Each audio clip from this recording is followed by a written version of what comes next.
You know it's this. Take a perk and a talk of that shit. Money swallowing like sis. Did it perfect in the kid. Got a billion who sang on my head. Look up the better put on the road I just spent. I know we got $1 million. The devil that shit ain't not cheaper again. Hello and welcome back, fellow anime lovers, to MangaMuse. I am delighted to have you join us once again in the world of fanfiction and fantasy. This is the second part of What If Deku and Hero Academia Joins Super Sentai. Special note, this fanfic is written and a masterpiece of GokuMuto on FANFICTIONnet. Do check and support the author too. Now smash the like, share and subscribe button for more. Also press the bell icon so that you never miss such great parts. Thanks for the introduction. Now let's dive into the world. Musudafu Street Evening. After escaping the police and heroes, the Red Buster and Nick made their way to an alleyway with no witnesses around.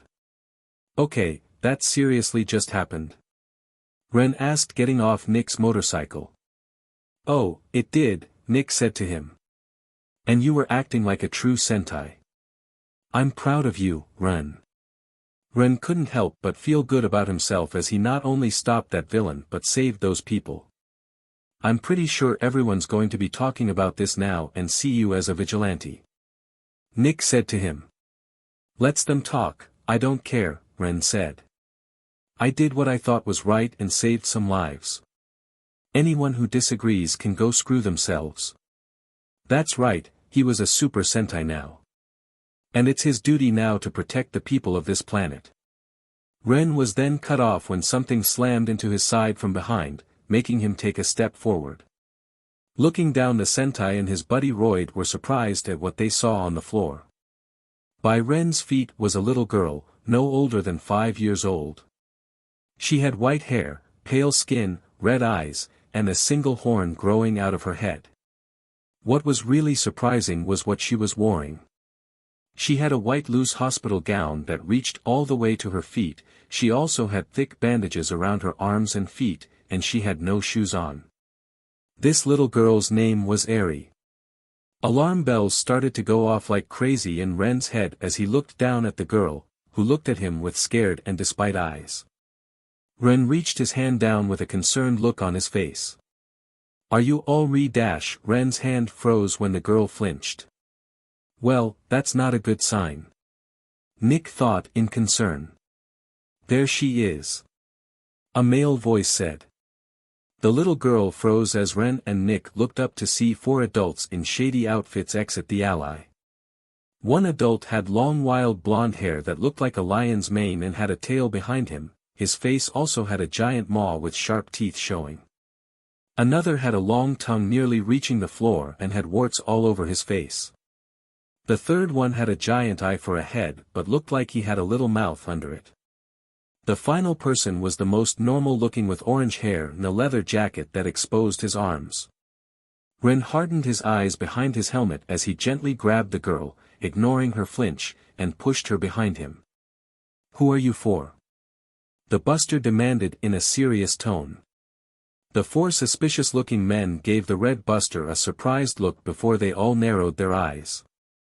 We don't want any trouble, hero, just hand over the girl.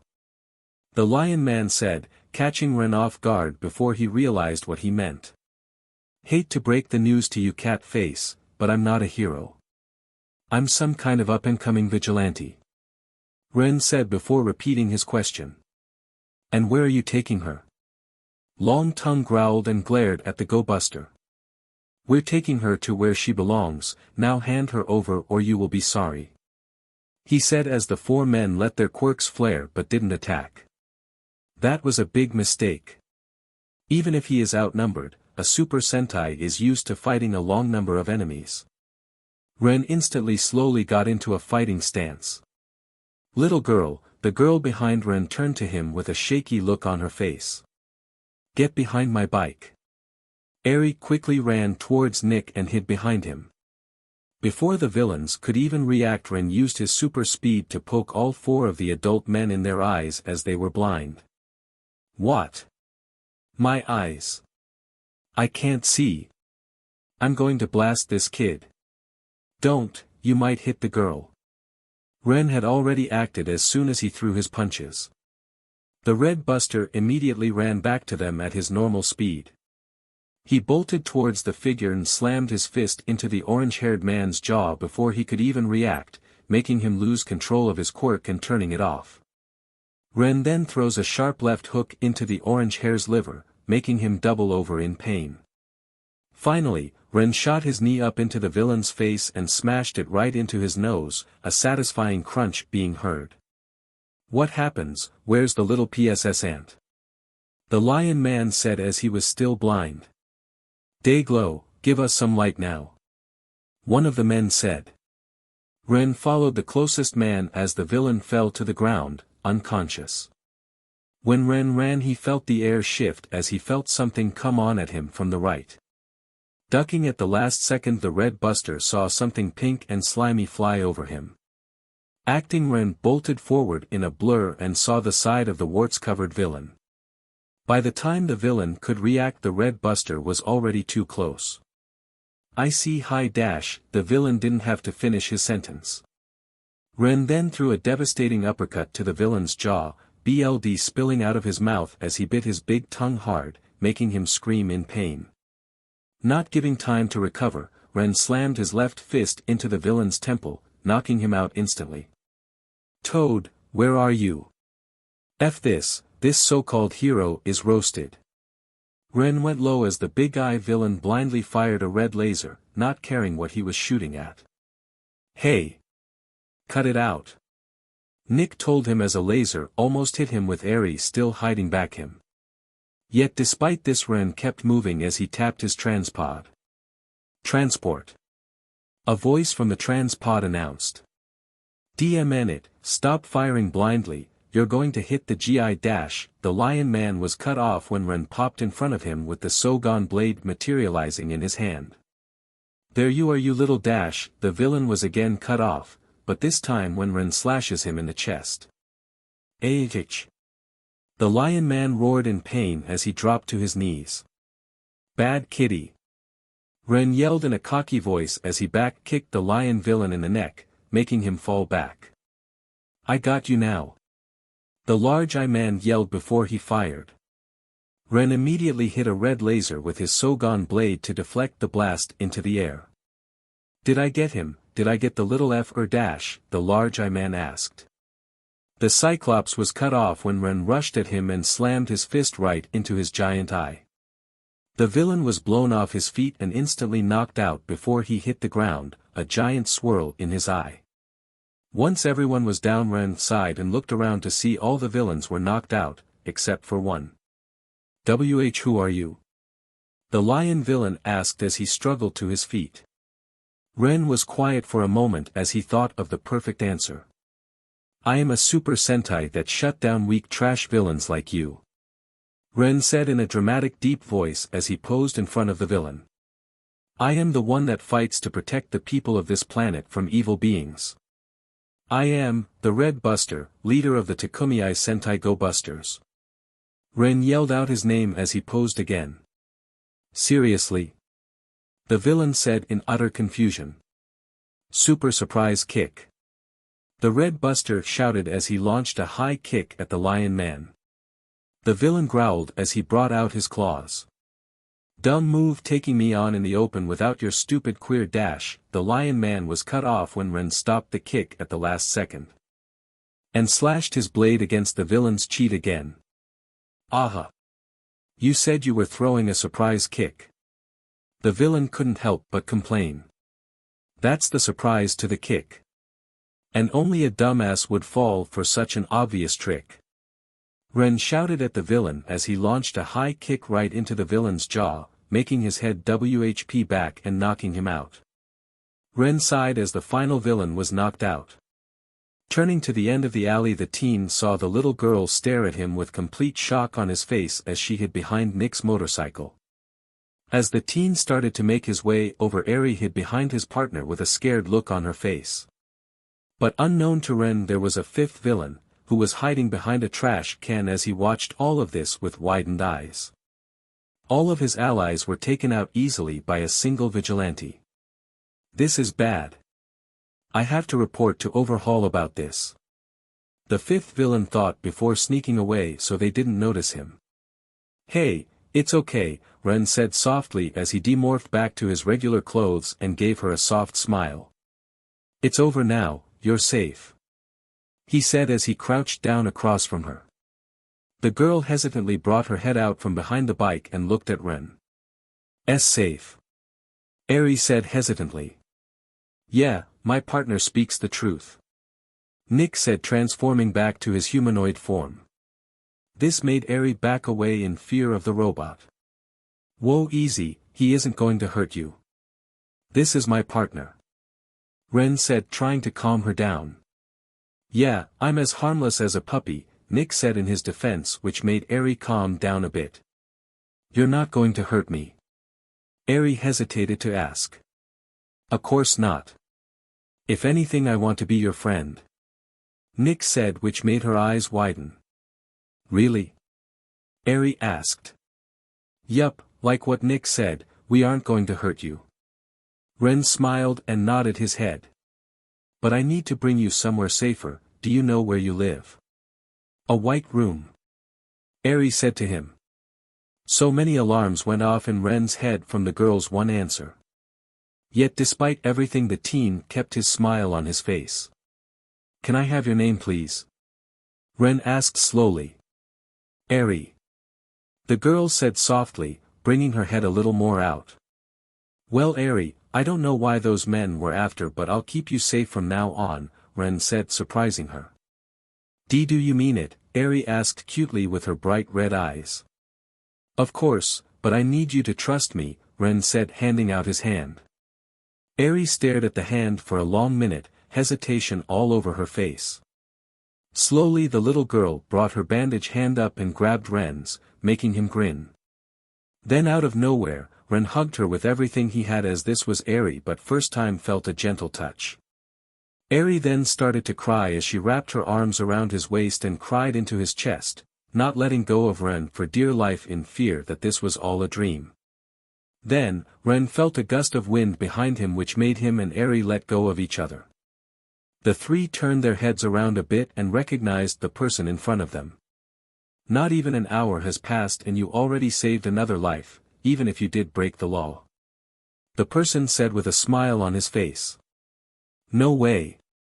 That's... Nick said in utter surprise. Well DMN, I never imagined I came face to face with the #1 hero himself, Ren said calmly as he turned around and faced the symbol of peace himself. Eri hid herself behind Ren as she was terrified of meeting new people. Greetings Vigilante. All Might said with flex and vigor. A nice day, is it not? Yeah, it is, when there aren't a bunch of BLD crazy villains and kidnappers, Ren replied. He was not in the best of moods as he was holding Eri close to him.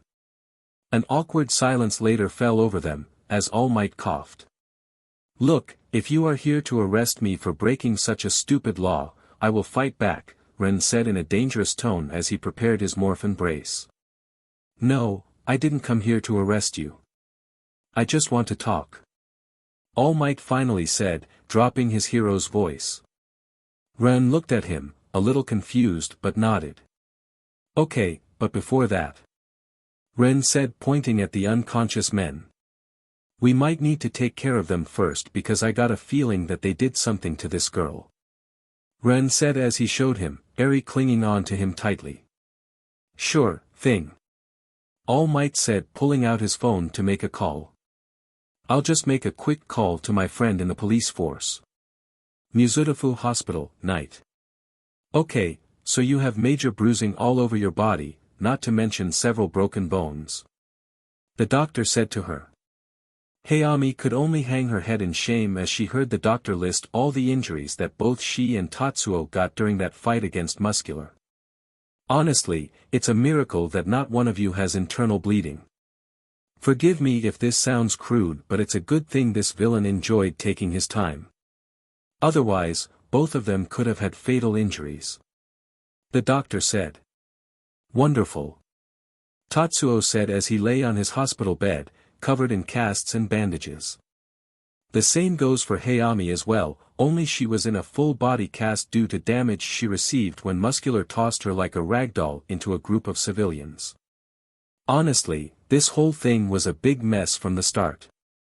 A tired-looking man said as he was leaning against the wall with his arms crossed.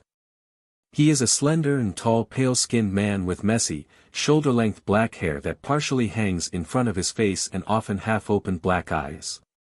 He is usually recognized for his worn-out appearance, often having a fatigued appearance. His facial hair remains unkempt, and his eyes almost always look tired and flat. He is wearing sports a ragged black outfit that consists of a long-sleeved shirt and matching pants that tuck into his boots. He also wears a utility belt and his signature wrap scarf around his neck. His name is Shota Aizawa, also known as the Erasure Hero, Eraser Head. He had accompanied both of the two pro-heroes to the hospital to ensure that both of them would be okay after the supermarket incident. Right next to him was his co-worker and friend since high school. She was a tall, curvaceous woman with sky-blue eyes, which tilted downwards in the center, framed by a set of rather long eyelashes. She had abundant spiky dark purple hair which was made up of layers of varying lengths, the longest ones reaching down below her waist. Her chin-length bangs were split into 3 sections, 2 swept to the sides and 1 over her face, going diagonally down to the left between her eyes. She also had a small beauty mark below her left eye, as well as red painted nails. Her hero costume was very similar to one of a traditional DMNTRX. She wore a breastless, black leather leotard, similar in style to a corset, over a thin, skin-tight white bodysuit, which accentuated her voluptuous figure. The center STRP of her leotard was embellished with red gemstone-like accessories in a vertical pattern, extending from her collar to her midriff. She also wore translucent, black, thigh-high garter stockings, which were attached to a burgundy utility belt decorated with gold studs around her hips, a matching pentagonal buckle in its center, and black knee boots. She had a small red mask outlining her eyes, and a handcuff on each wrist. Her name is Namuri Kayama, also known as the R-rated hero, Midnight. She was here in the same room as the rest of the heroes. Though she was simply resting on a comfy chair. The doctors simply prescribed her pain medicine in order to deal with the soreness that she was feeling. It's a miracle you two are even alive. Muscular is no laughing matter. His quirk and lust for violence makes him a dangerous man. Midnight said as she took slow sips from a glass of water and began massaging her aching muscles. If I'm being frank here. Tatsuo began. Then the worst part of all this is dash. The older man's words came to a halt when a door suddenly opened. "Mom. Dad." The voice of a young child who was crying and frightened. His breath came out fast and the sweat on his face was enough to tell everyone that this young child ran here as fast as possible. He is a small boy. He wears a white collared shirt with buttons, dark shorts, and black boots. He has short, spiky black hair and wears a red hat with 2 golden, spike-shaped horns on the front. This young boy was named Kota. Kota? Hayami asked, who was shocked to see her son here in the hospital. What are you doing here? Kota, how on earth did you get here? Tatsuo asked, who was just as shocked as his wife. Why you're okay. I thought the boy didn't answer his parents' questions. Instead, he simply ran up to them and grabbed both of their hands. His crying and fear slowly began to fade after he felt his parents rub his head. It's okay, Kota. We're okay. Hayami said, trying her best to calm her son with a soothing voice. Kota. Soon after a new face entered the room. It was a middle-aged woman with brown eyes and red hair. She was wearing a dress in a very reserved fashion, choosing a knee-length skirt, dark leggings, high-heeled shoes, and a turtleneck sweater with a loose collar. This was Shino Sosaki, also known as Mandalay, leader of the Wild Pussycats. Shino. Hayami looked at her son and then at the red-headed woman, and then everything clicked. Shino, what were you thinking bringing him here? she asked her cousin. Sorry about that, cousin, Shino said sheepishly as she rubbed the back of her head when everyone turned their attention to her. But when Kota saw the news, he kept asking to take him to the hospital. You can't blame a son for being worried after hearing his parents are in critical condition. The red-headed hero knew how Kota, her second cousin, would react. She didn't blame him. Honestly, Shino was scared too when she heard on the news that her cousin was sent to the hospital. She drove here as fast as she could, just to be sure that they were both okay. Hello, Eraserhead, Midnight. Shino gave a friendly greeting to the two before walking closer to her Kota. Hey, see? Your mom and dad are okay. She began soothing her younger second cousin. Come on now, you have to be strong. For both your mom and dad until they get better. Why yeah. Kota's tears soon stopped, but he didn't let go of either of his parents' hands. He held on to them, as if he was afraid that if he let them go then his parents would leave forever. And now I've scared my son. Honestly, what a poor hero and father I've been today. Tatsuo said in shame.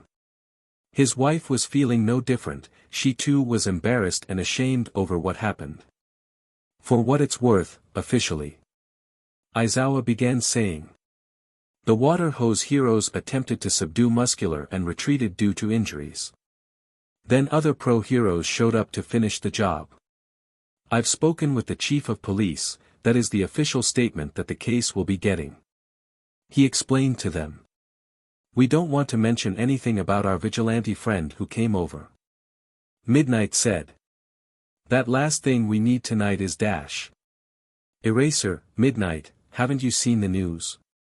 Both Aizawa and Namiri shook their heads. They haven't gotten a chance since they've both been busy with everything else.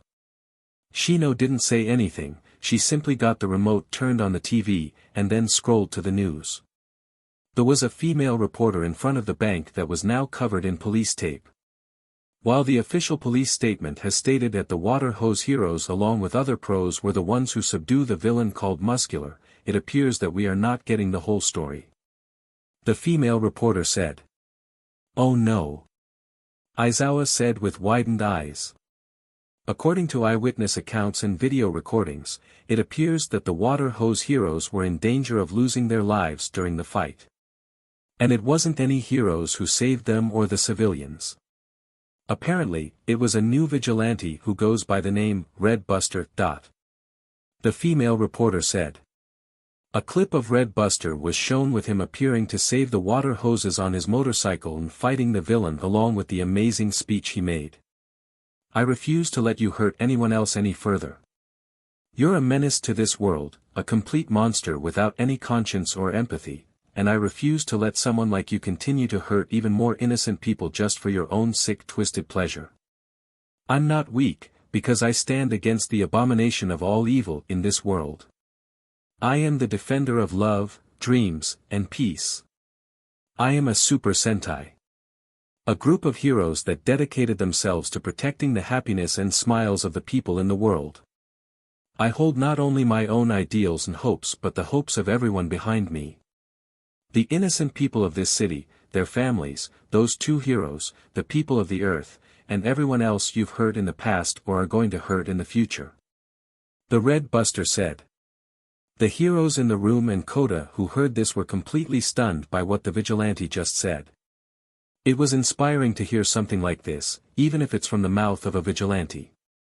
Aizawa, who was the first to get over his shock, noticed something about the vigilante's voice. It sounds like the voice of a child, someone who was in their teens. Just listen to some of the people who were in this horrific crisis. The female reporter said as the scene changed multiple times to different people's reactions to the Red Buster. The camera cut to an older man who looked half in shock and half in awe. It was crazy. Muscular was about to choke the water hose heroes until the Red Buster came in on his motorcycle and saved them at the last second. The old man said. The camera cuts to several other people, each with their own story to tell about the vigilante. He distracted the villain long enough for us to get to safely. A woman said. The villain couldn't he touch him? One minute the Red Buster was there and then the next he was right behind the villain. A middle school boy said. He summoned a sword and laser blaster out of nowhere, and he was like boing and boing. A middle-aged man said. I like his costume. A shy high school girl said. He called himself a Super Sentai. I don't know what that is but it sounds cool.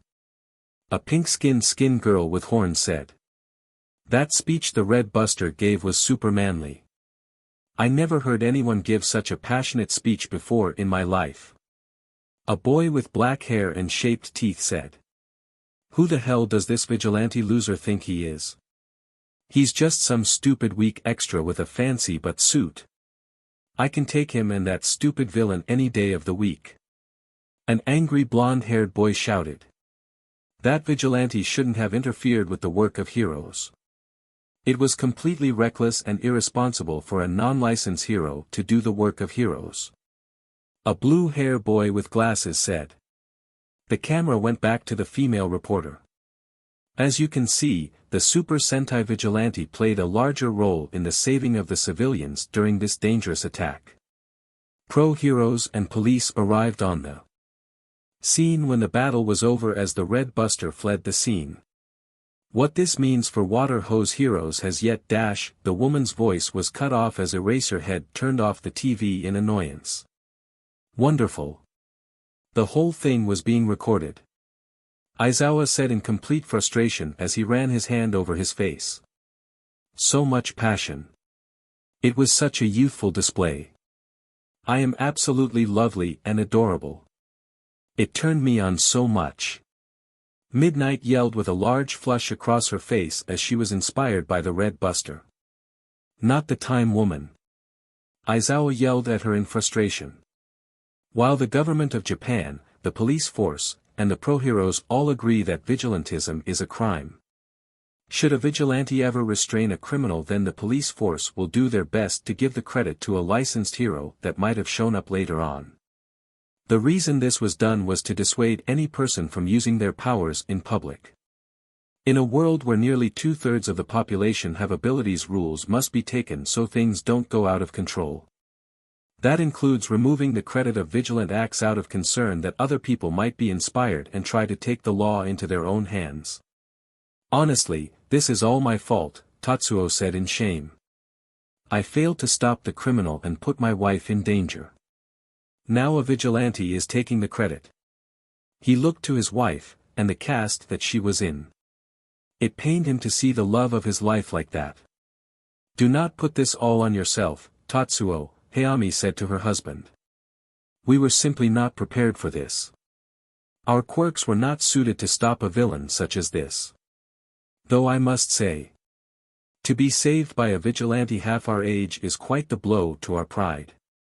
The water hose heroes still had their pride, and that pride was destroyed when a child saved them and put up a better fight against Muscular than they did. He saved you guys, the Red Buster?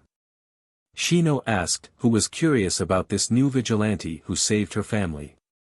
Koda was as well, wondering about the hero who saved his parents. Hayami nodded her head. He did. He just came out of nowhere and blasted Muscular before pulling us to safety with that strange motorcycle of his, and then he stayed there to fight the villain. I was worried, I thought that our incompetence could have gotten a child killed. But I'm glad that he's okay. He didn't even try to escape after you guys had left either.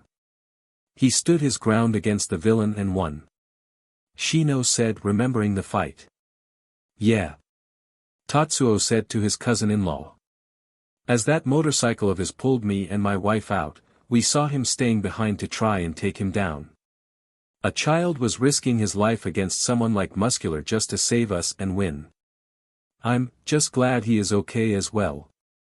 Shino Sosaki looked at her cousin and cousin-in-law. The look of relief and sadness on Hayami and regret on Tatsuo Izumi made the older redhead ponder on some things. And now we have a dangerous vigilante who has the public support backing him. Aizawa said to them. But what he said got me thinking. What do you mean?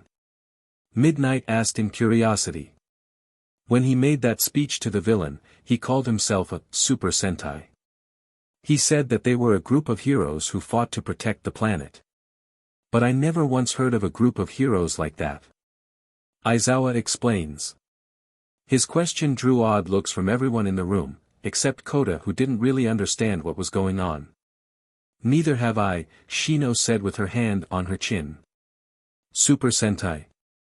Doesn't that translate to the task force? You think there is a group of heroes from the past? Hayami asked.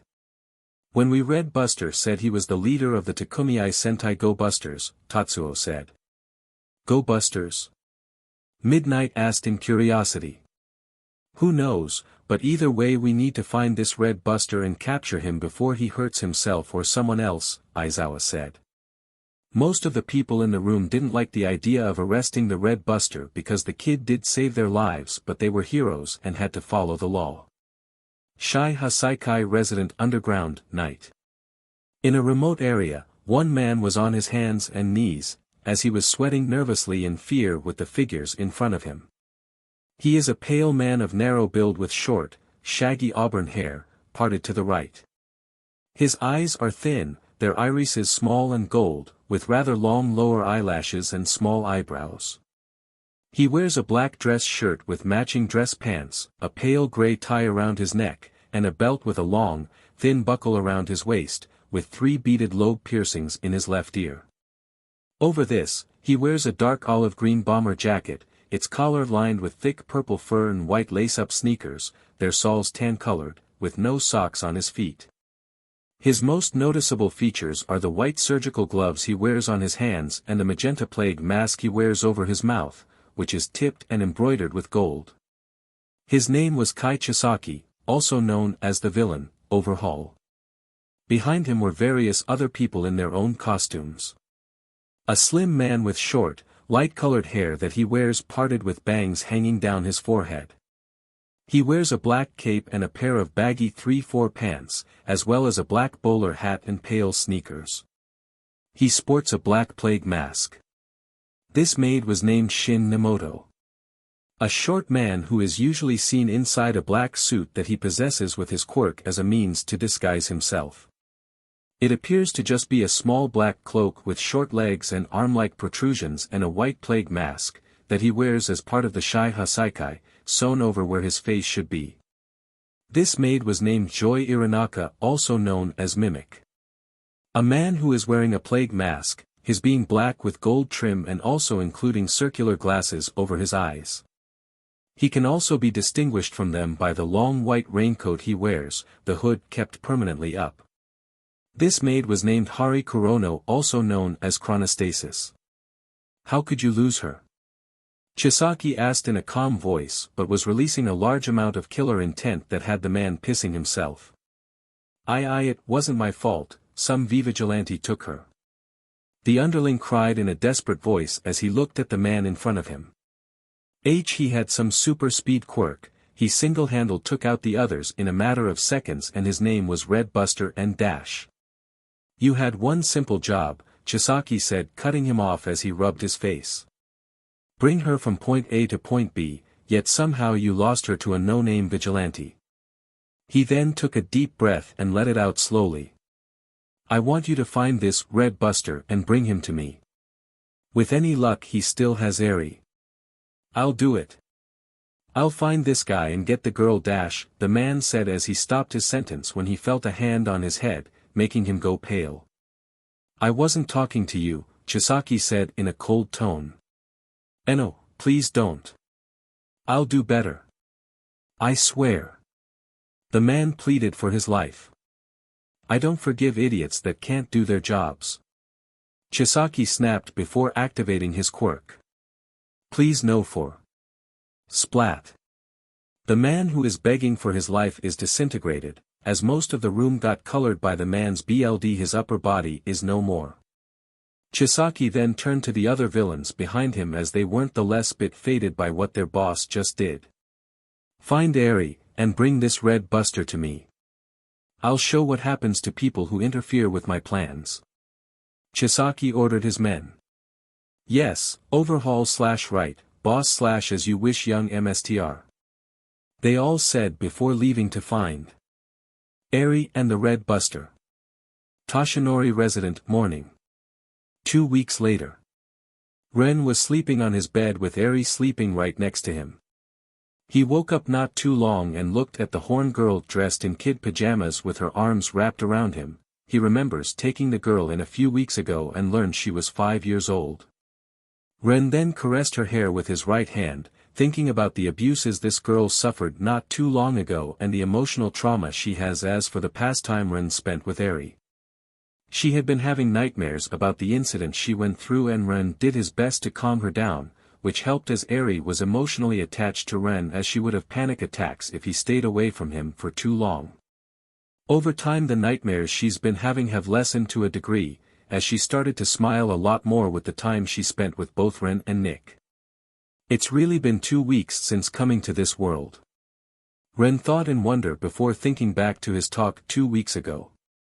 Mizutofu Hospital, night. 2 weeks ago.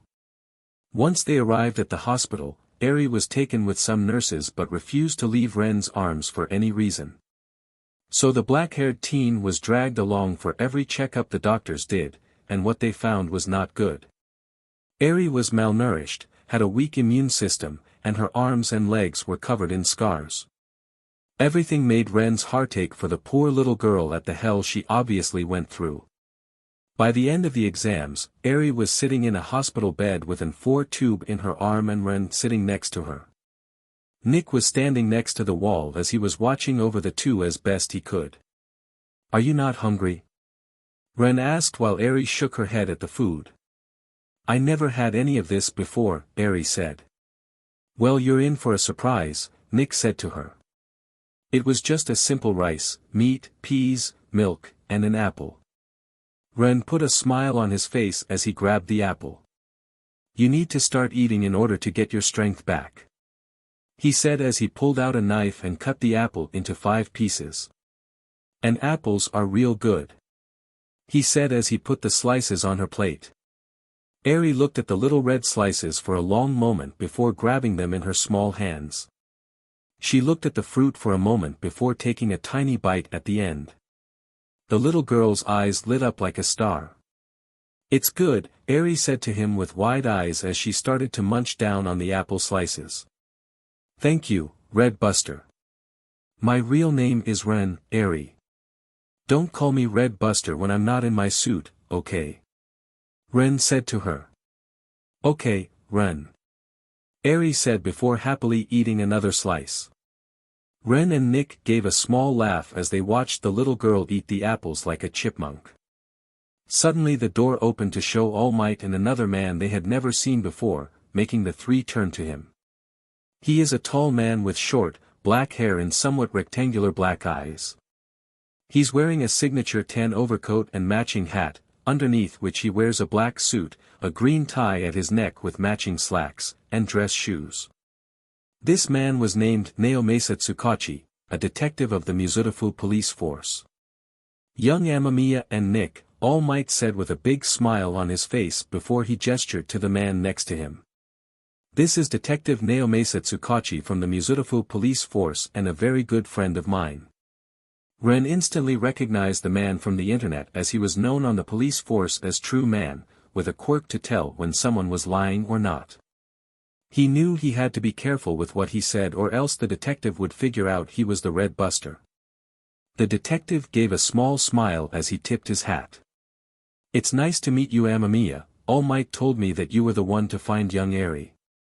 Tsukachi's face then turned slightly serious. "Can you explain the situation to us?" Ren was quiet for a moment before he answered.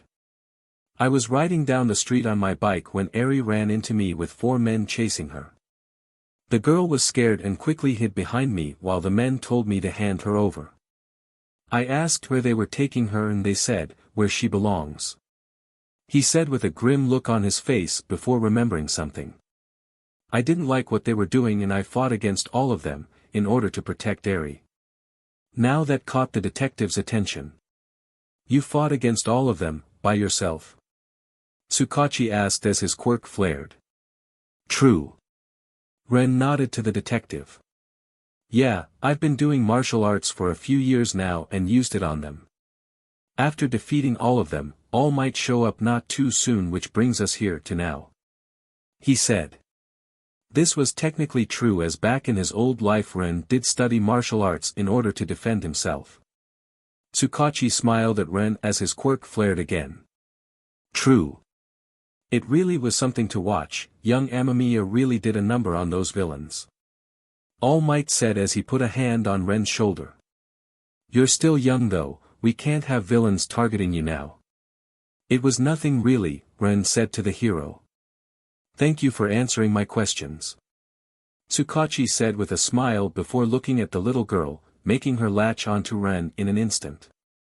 The detective saw this and put on a small friendly smile.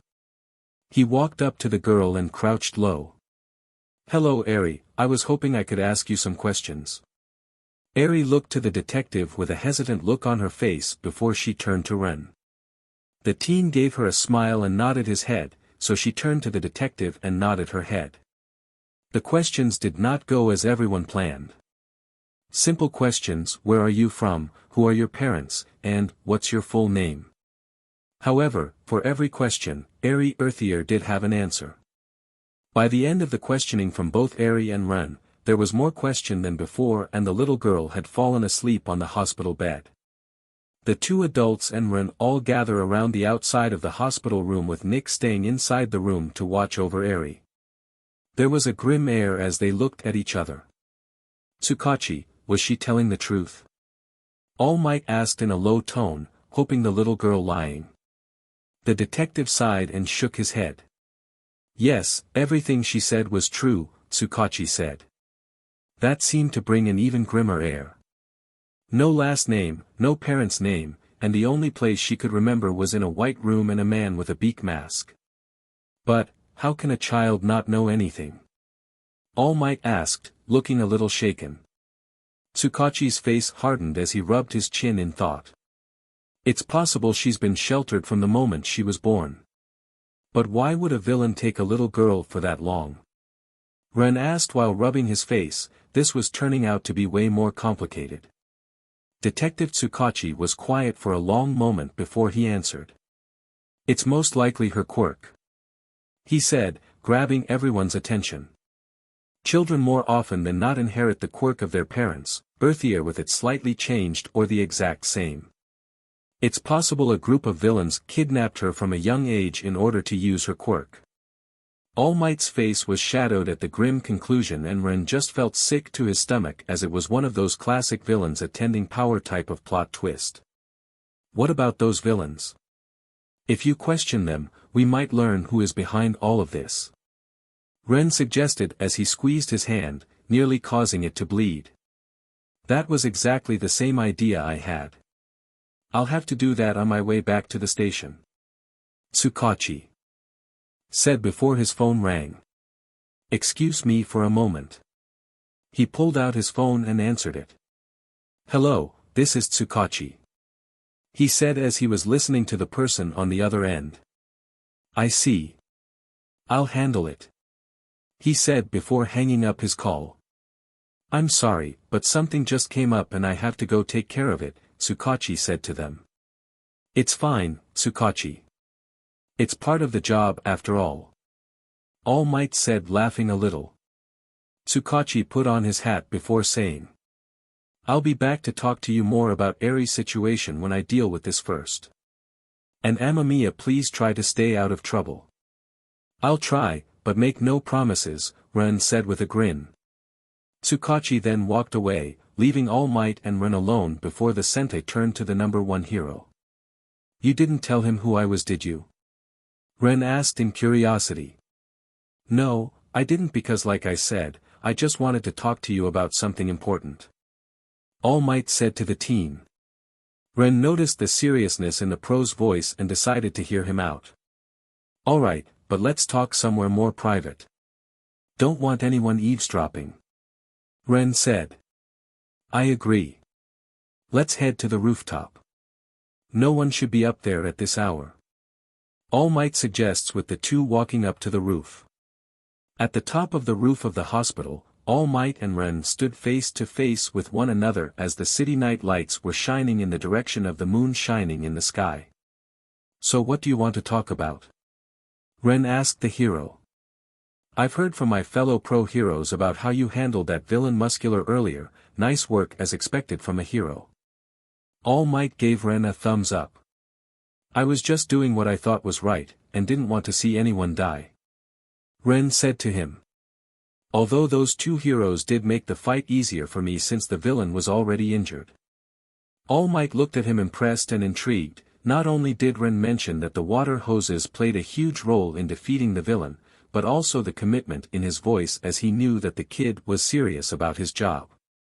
And also, for someone with such an amazing speed quirk, you've managed to defeat the villain easily, which is no small feat. I'm quite impressed. All Might said knowingly. For a brief second, Ren raised eyebrows in confusion, which All Might noticed. Who said I had a quirk? Ren said to him, which confused the hero. What? All Might asked in confusion. I hate to disappoint you, but I don't have a quirk, Ren said, shocking All Might. But that's not possible. I saw you move super fast and the video from your fight can attest to that. It also shows you using your quirk and advanced tech gadgets to take down the villain. All Might explained. Ren couldn't blame All Might for not being him, as his buster power was similar to a quirk. Should I tell him or keep it to myself? Ren sighed and decided to take a gamble. What, if my power wasn't a quirk? Would you arrest me? Because, technically I'm breaking the law for vigilantism. All Might saw this and immediately reacted. No. I'm not going to arrest you. I'm just here to talk to you, honest. All Might tried to convince Ren. Then why are you so interested in talking with me? Ren said suspiciously. All Might sighed, and then all of a sudden he was surrounded by smoke. As the smoke cleared, Ren looked and was completely surprised as All Might, the once muscular pro hero, was now replaced by a thin, lanky, and sickly guy wearing a white polo shirt and slacks. Wait. Aren't you that some guy I saw earlier today? Ren asked in surprise. Yes, and to my surprise I didn't expect you to be a vigilante. Toshinori said to him. My name is Yagi Toshinori, the symbol of peace, All Might. I don't know what your situation is, but this looks like a serious matter. Is it really okay for you to be showing me something like this? Ren asked in surprise. Normally yes, seeing this isn't something I can just show people, but I want to see what sort of person you are, and also I want you to answer my questions with absolute honesty, Toshinori said, looking at Ren seriously as if he's examining him. So, my first question. Have you ever considered becoming a hero?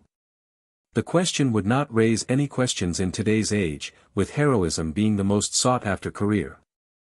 He hoped the boy was considering it instead of being a vigilante, the good he could do, the people he could inspire, especially after today's incident. This proved to be an unfortunate question, however. Ren narrowed his eyes, figuring out why the pro-hero was making this question. Normally, he would lie, but his gut instinct told him not to, which is a good choice because lying to All Might is considered a bad idea. Ren decided to be honest. Oh, you're a recruiter, aren't you? Ren said, now regarded the man like one regards a mosquito, a dreadful annoyance. You just want to get in good with the next big hero, so you can profit off his showboating. He declared with contempt for the man in front of him. Toshinori could just look at him with a blank look on his face, too stunned to speak as he did not expect that from the boy. While Toshinori tried and failed to think of something to respond to that with, Ren restarted his lecture. You want to know why I did what I did? Because it's my duty as a Super Sentai to protect the people of the earth, and I like to help people when they are in need. But also... Ren stopped mid-sentence before sighing. I've learned and seen too many heroes taking their deeds for granted. Not all of them, but there are many that don't truly value their actions and see it as an opportunity to increase their fame and ego. Ren thought back, looking up a few heroes like the number 2 hero, Endeavor, whose arrogance and toxic personality might make him not liked much by the public. And I also see many pro heroes, that only see their duty as nothing more than a 9-to-5 job. They value their careers more than the people they serve. I read the news about pro heroes saving some people and leaving very few behind to die because they see them as nothing more than collateral. Ren said angrily, making Toshinori flinch. Ren was upset by it. He had learned of a flood in India the other day where a hero had rescued more than 500 people and left behind more than 124 to die from drowning. The reason? The pro-hero said that his hero contract with his agency ended. Which is ridiculous, and it got a national outcry and demanded the hero resign. And don't even get me started with the goddamn racism. Kids are being bullied for having different quirks that don't meet people's standards to society or don't have any power at all. There are a lot of quirkless people who are treated like SHT for something they can't even help and are told they can't be heroes just because they don't have powers. But that's a load of CRP because I know plenty of quirkless heroes who fought against the most dangerous of villains and saved a number of lives with their skills alone. Ren said with shock, the number one hero. Quirkless heroes? Was that even possible? Toshinori couldn't wrap his head around the idea of quirkless heroes. It's been 300 years since quirks appeared in the world, and to be honest, this superhuman society sucks. The people are forgetting all might, many are forgetting the responsibility and commitment of what it means to be a hero. A lot of them don't value their powers and instead value their own fame. If this keeps up, what will happen if the world faces an apocalyptic, world-ending event? Will they face the threat, or will they not because it's not within their own self-interests? Ren asked the hero. Ren thought back to the Super Sentai where they faced many world-ending threats and saved the day, albeit almost failing. Which is why I'm doing all of this, Toshinori. To protect others who can't protect themselves, to inspire courage on behalf of others so they in turn can do the same, and to show everyone something that they have completely forgotten. What it means to be a true hero. For me, being a hero is in right action, to stand up for what you believe is right, even if powerful rulers and power-hungry men tell you not to because it's against their interest. And to be a hero, one must have this. Ren touches his chest where his heart is and then touches his temple where his mind is. And this too. That is why I want to be a hero, to do what's right, to protect others, so that people can do the same in return. To live up to the Super Sentai legacy. Toshinori was astounded. Ren's words touched his heart again. It reminded him of his old mentor Nana Shimura, to see people smile. Toshinori now knew that he had found him. His successor. But before he could make a decision, Toshinori decided to put him on a test. An answer worthy of a true hero. Well done. Next question. Toshinori said before asking. If I were to give you my power, will you accept it? That question had caught Ren off guard. He did not expect that. Ren knew these questions were a test, but the question laid before him was implying something. Ren, if he was younger, wouldn't even hesitate to give the answer. But he wasn't like the person in this world who thinks power is everything. No, Ren said in a blinked tone. No. May I ask why? Toshinori asked. While I would like nothing more than to have your powers and become an amazing hero like you, I don't think that I'm the right person for the job. Because, reason number one, I want to prove to the world that even the quirkless can be a hero, despite being powerless. And also, the second reason is that if I were to take your quirk, the sheer power of it might be too much for someone as quirkless as I am, my body couldn't take the stress. The third and last reason is that you lack the experience in teaching me how to better control your quirk. You are more of a show but not explain type of teacher, and if you do train me you can only teach me how to use your power rather than how to control it. Ren explained to him. When Toshinori hears this, he is surprised, but then he understands why Ren doesn't want to.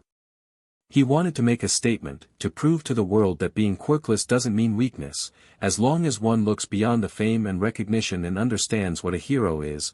Ren/Red Buster understood this quite well. And also about his quirk being too much for him is also true. Toshinori had received his quirk by his old predecessor and he had suffered a great deal of pain upon receiving it.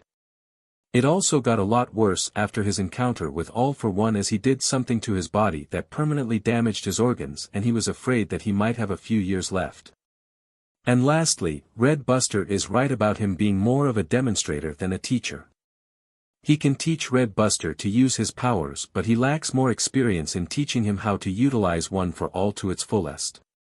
Ren was then surprised when Toshinori suddenly coughed BLD and staggered to his knees. "Hey, you alright?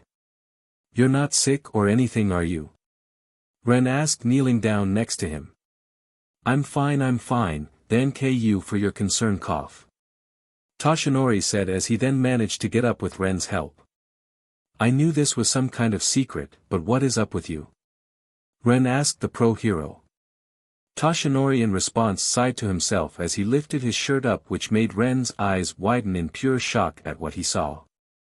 Toshinori revealed a gruesome scar about halfway up the left side of his chest, lines of scar tissue like a spiderweb of pavement cracks leading out from it. This made Ren vomit, as this was the worst injury he's ever seen in his life. "I know, right, it's pretty nasty," Toshinori said before lifting down his shirt.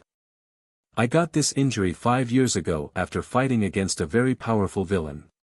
5 years ago? All Might is said to be one of the strongest heroes to ever exist, and yet some villain did this to him. Ren thought, as he didn't even want to imagine the villain that did this to him. "So what happened to this villain you fought?" the boy asked. "I killed him," Toshinori said in a weak voice. Normally heroes aren't supposed to kill villains unless it's absolutely necessary. But that villain I fought was too dangerous to be kept alive. So in order to keep the future of the world safe, I had no choice but to put him down for good. Ren couldn't help but agree with that logic. Super Sentai does the exact same thing to dangerous creatures that threaten their world. But wait. If a big fight like that exactly happened, how come the internet or news didn't say anything about it? Ren asked before he didn't find anything like that over the internet. It's because it was such a big deal that the entire incident was covered up by the Hero Public Safety Commission. Not many people know about it or my weakened state. Which is why I ask that you keep this secret to yourself," Toshinori said to him. Ren just nodded in response to the request, as he could understand how important the matter was. "After the battle with that villain, things haven't been the same for me. My power has been growing weaker since then, and I can only maintain my muscle form for only 3 hours a day," Toshinori said to him. 3 hours a day? That doesn't sound like a lot of time," Ren said in concern. "You're right, which is why I have to mid-size the time I use my power so I don't burn myself out. But that's only delaying the inevitable, because it's only a matter of time before my time as the symbol of peace is over," Toshinori said sadly before smiling. "However, you have proven yourself to be worthy." "Worthy of what, Toshinori?" Ren asked in confusion. "To be my successor." Toshinori smiled as he explained to the boy. "Your reasons and convictions have shown that you are worthy to inherit my power. You are right, many people are forgetting what being a hero is, and what a hero should stand for. I hope that someone might understand the true meaning of being a hero, and here you are, you stood for what's right and never asked for anything in return. You have the heart of a true hero. All Might."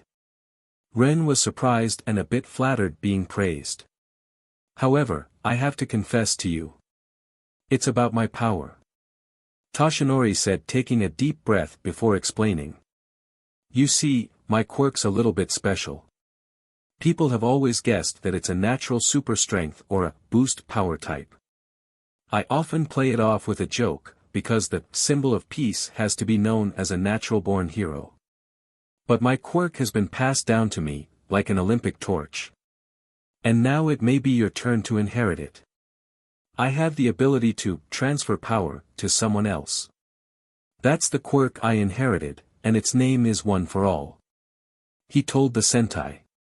"That sounds incredible, but why haven't I heard of other people having your quirk? You're the strongest hero in history."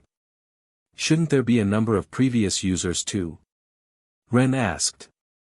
That's because the first person cultivates this power, then passes it down to another, the next one refines it and passes it down again. I am the 8th user of this power. But of course, it all depends on what you say. Will you, Ren Amamiya, accept my power as the 9th inheritor of One for All? The number 1 hero asked. Ren looked at him for a good minute before giving his answer.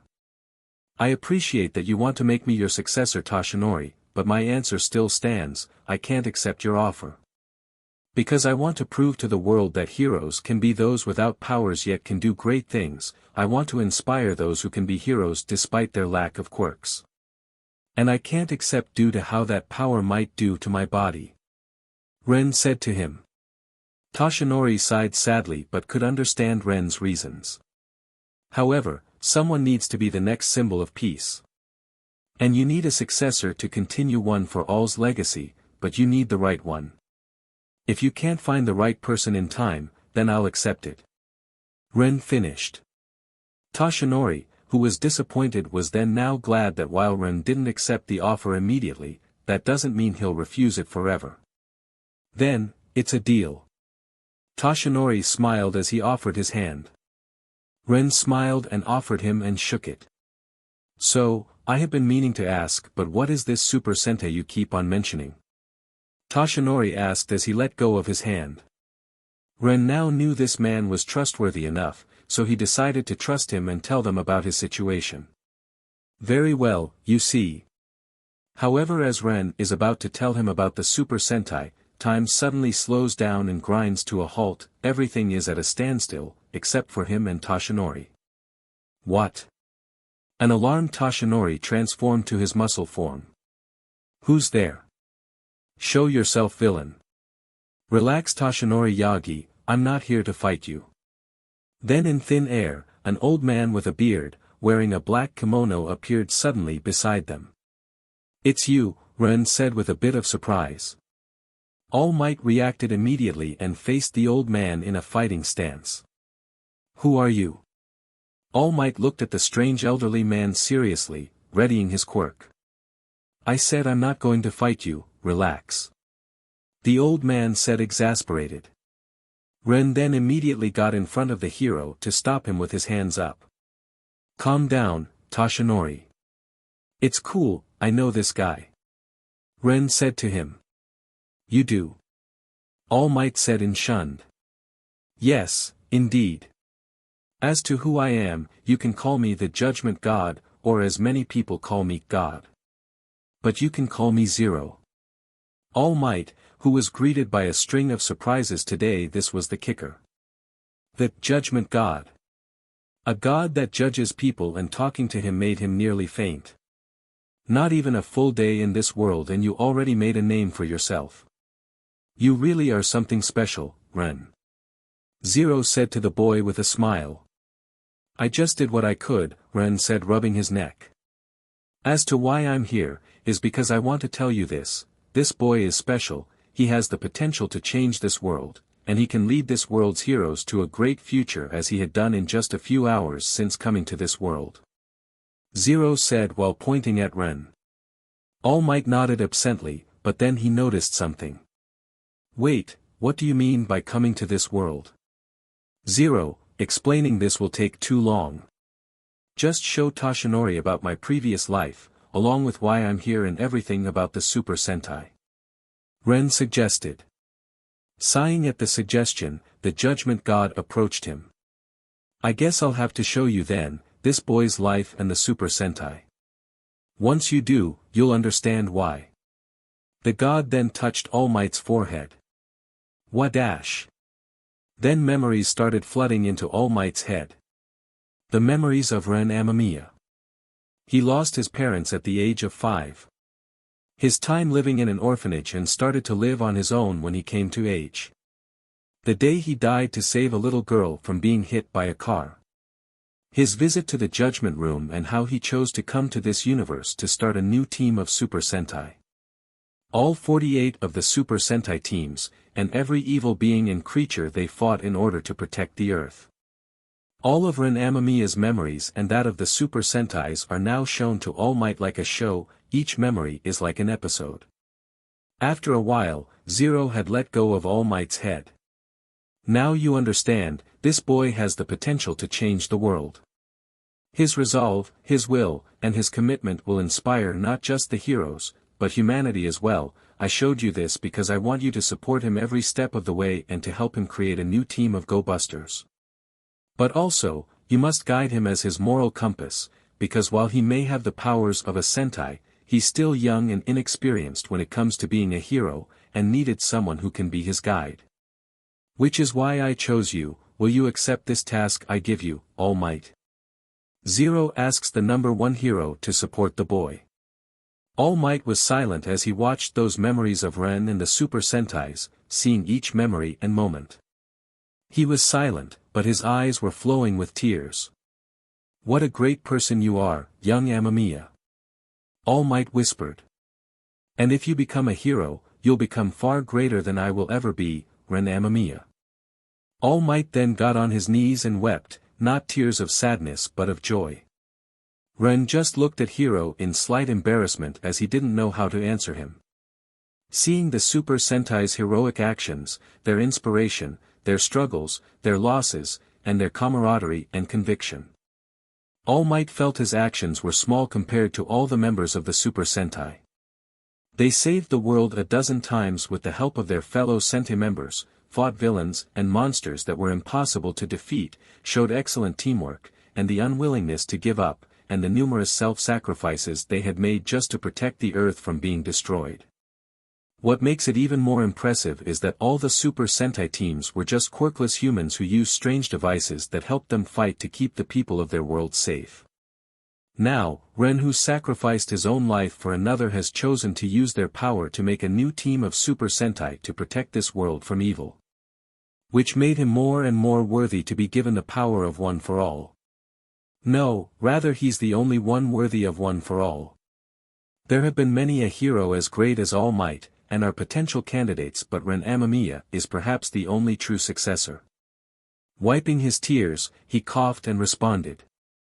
All my years as the world's #1 pro hero, the symbol of peace, I have to keep myself away from the public from discovering my real, weak self in order to keep up morale. They don't want to see the real All Might as a weak, feeble man with a fatal injury. But as time went on, as my body kept growing weaker and weaker, I also forgot what I was truly fighting for. I used to smile in order to calm and give hope to people. Now I only smile just to hide my own shortcomings, fears and insecurities. But Red Buster. All Might shook his head, smiling brightly. No, Ren Amamiya's deeds and acts of noble heroism had rekindled my resolve and spirit. Despite his lack of a quirk, he had gone above and beyond and always came out victorious despite the odds against him. He never gave up hope despite the odds. He's truly the embodiment of a great hero. So, will you accept? Zero asked the hero. All Might stood straight up, his smile widened, and his eyes shone brightly with renewed resolve. Yes, I will accept. It would be an honor to help young Amamiya create a team of Super Sentai in this world. All Might said without hesitation. The god smiled in response before looking at Ren. I'll see you again when you get a new buster to join your team. Zero said to them. Got it, and thanks again for your help. Ren said, thanking the god. The god then turned his attention back to the pro hero. Then, I entrust Ren Amamiya to you. Good luck, and we'll meet again in the near future. Zero said, vanishing in time started to resume once more. This left the two alone as they felt the breeze of the night wind. Ren Amamiya, I think this is the start of an appealing friendship. All Might said, his smile never leaving him because he's in the presence of a hero who can become greater than him. Yeah, I think so too, Toshinori. Ren said to him. Now that you know the truth, what now? I think it might be best for you to join UA High School next year. All Might said to him, making Ren a bit surprised. You want me to join the #1 hero school in the world? You do know I'm technically a vigilante right now and I doubt they'll take in someone like me. Ren said to him. All Might just let out a laugh as he spoke again. You don't need to worry about that, young Amamiya. I personally know the teachers and principal there, so one word from me and you no questions asked. Ren knew All Might was famous and probably had a lot of connections in the hero community, so going to UA might be the best choice for him to make. If you say so, then I'll join UA, Ren said to him. Excellent. I'll be sure to contact Nizu soon and recommend you. All Might happily said. That's great and all, but I'm more worried about Eri right now than school stuff, Ren said, reminding him of a certain problem. Yes, young Eri. We need to figure out what to do with her. All Might said in a worried voice. We should probably have it back before she wakes up. I doubt Nick will be enough to keep her company. Ren said. Then the two made their way back to the hospital. Ren made his way back to Eri's room, seeing the little girl sleep peacefully on the hospital bed with Nick still keeping watch on her. Anything happened while I was gone? Ren asked his partner. No, she's been sleeping peacefully since you left.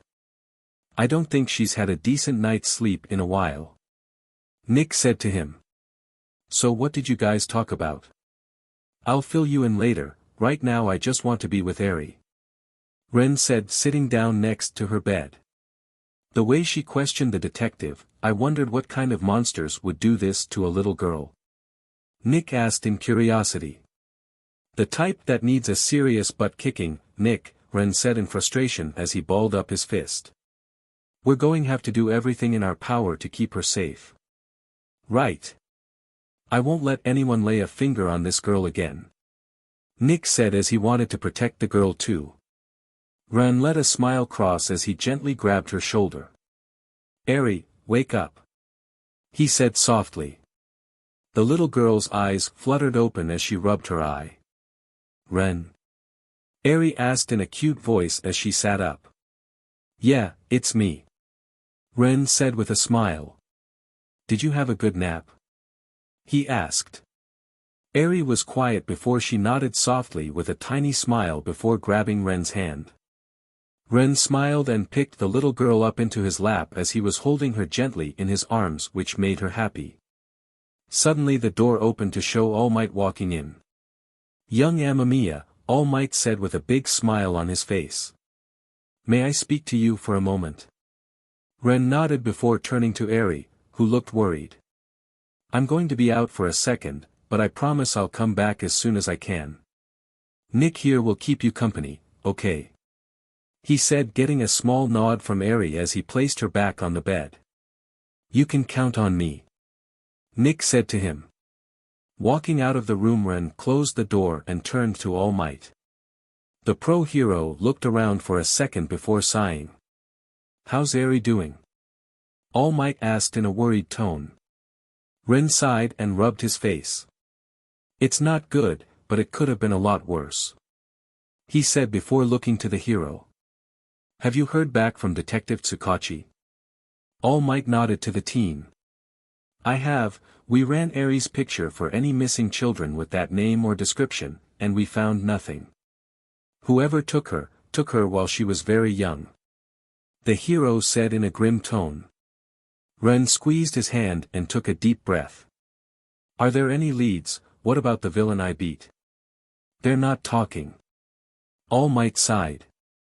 The police have been questioning the moment they wake up, but they refuse to speak, and with the villains silent, we're going to have to put Eri in witness protection. Ren's face made a serious frown. But is that the only option? The teen couldn't help but ask. I know that witness protection is meant to keep her safe, but she's been through a lot. He said in a concerned tone. Moving around a lot after everything she's been through doesn't sound good for her mental health. All Might sighed and nodded his head. I agree with you, but we don't have a lot of options at the moment. The hero said while rubbing his face. Which is why I come up with a suggestion. What kind of suggestion? Ren asked with a raised eyebrow. Is that you, Nick, and Eri come live with me? All Might said with a smile, making his eyes widen. Live with you? Ren said in surprise. Of course. Zero asked me to look after you, and since you don't have a place to stay, it only makes sense. I have an extra bedroom in my house and she seems to trust you and Nick, plus since the villains have no idea who you are they won't come for you. Not only that I can protect both you and Eri from the villains if they do find her. The number one hero made a good point. I'll talk to Tsukachi and see what he thinks about it, but this might be a good idea for her. All Might said with a smile before he gave a thumbs up. I make a promise young Amamiya, and I intend on keeping it. The number one made some good points as he didn't have a lot of opinions as this might be the best choice for him, Nick, and Eri. Ren smiled at the hero. Thank you, All Might. He said before he turned around. It's no problem, my boy. All Might said slapping the boy's back with a smile on his face, then walked away to call Tsukachi. Ren just gave a grin before he walked back into the hospital room to tell Eri and Nick the news about living with All Might. Toshinori resident morning. Present. Now Ren, Eri, and Nick are crashing at All Might's place since they didn't have anywhere else to stay and it was a safe place for Eri to be, as it would be extremely idiotic to attack the house of the number one hero. Eri woke up yawning and rubbing his eyes. Her face was full of relief knowing she escaped a very terrible place. She looked around and saw Ren beside her.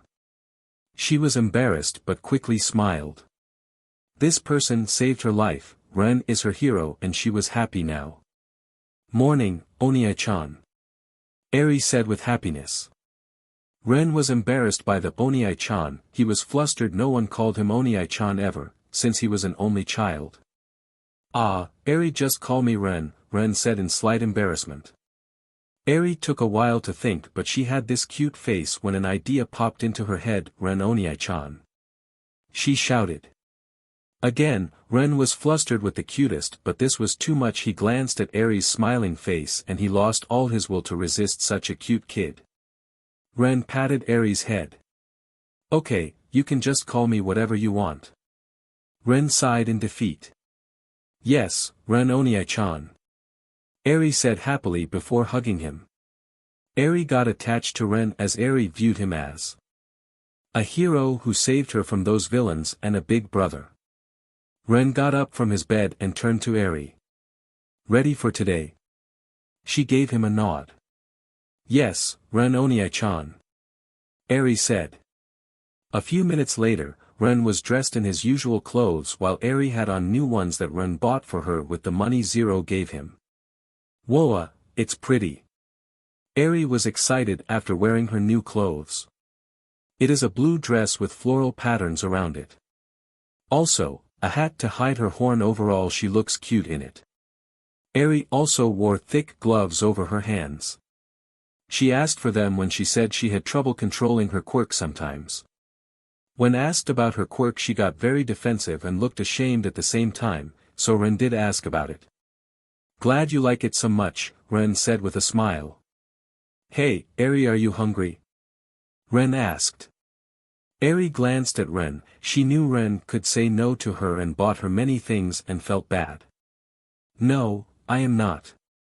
Eri denies dryness. Eri's stomach then grumbled as she tried hiding her stomach from Ren, but it was too late. He heard it clear as day. Ren giggled. So you are not hungry, huh? But your stomach is hungry. He teased Eri as he stood beside the girl and took her hand. Well then let's eat Eri. Nick and Toshinori probably made breakfast by now. He said to her. Eri nodded, still embarrassed from her stomach grumbling. Aw, don't be embarrassed, Eri. You need to eat if you want to grow into a fine young lady. Ren teased her again. Stop it, Ren Oniai-chan. Eri said while pouting. The door to Ren's room creaked open, and both the Sentai and Eri walked out, detecting the aroma of a salty breakfast in the air as they went to the kitchen with Toshinori and Nick as they were watching the morning news. Nick, Toshinori, morning. Ren said walking into the kitchen. Morning, Ren. Morning, Eri. Nick said as he turned his attention to them. Hey, Nick, Eri said to him. Good morning, young Amamiya and Eri. Did you sleep all right? Toshinori asked while making breakfast.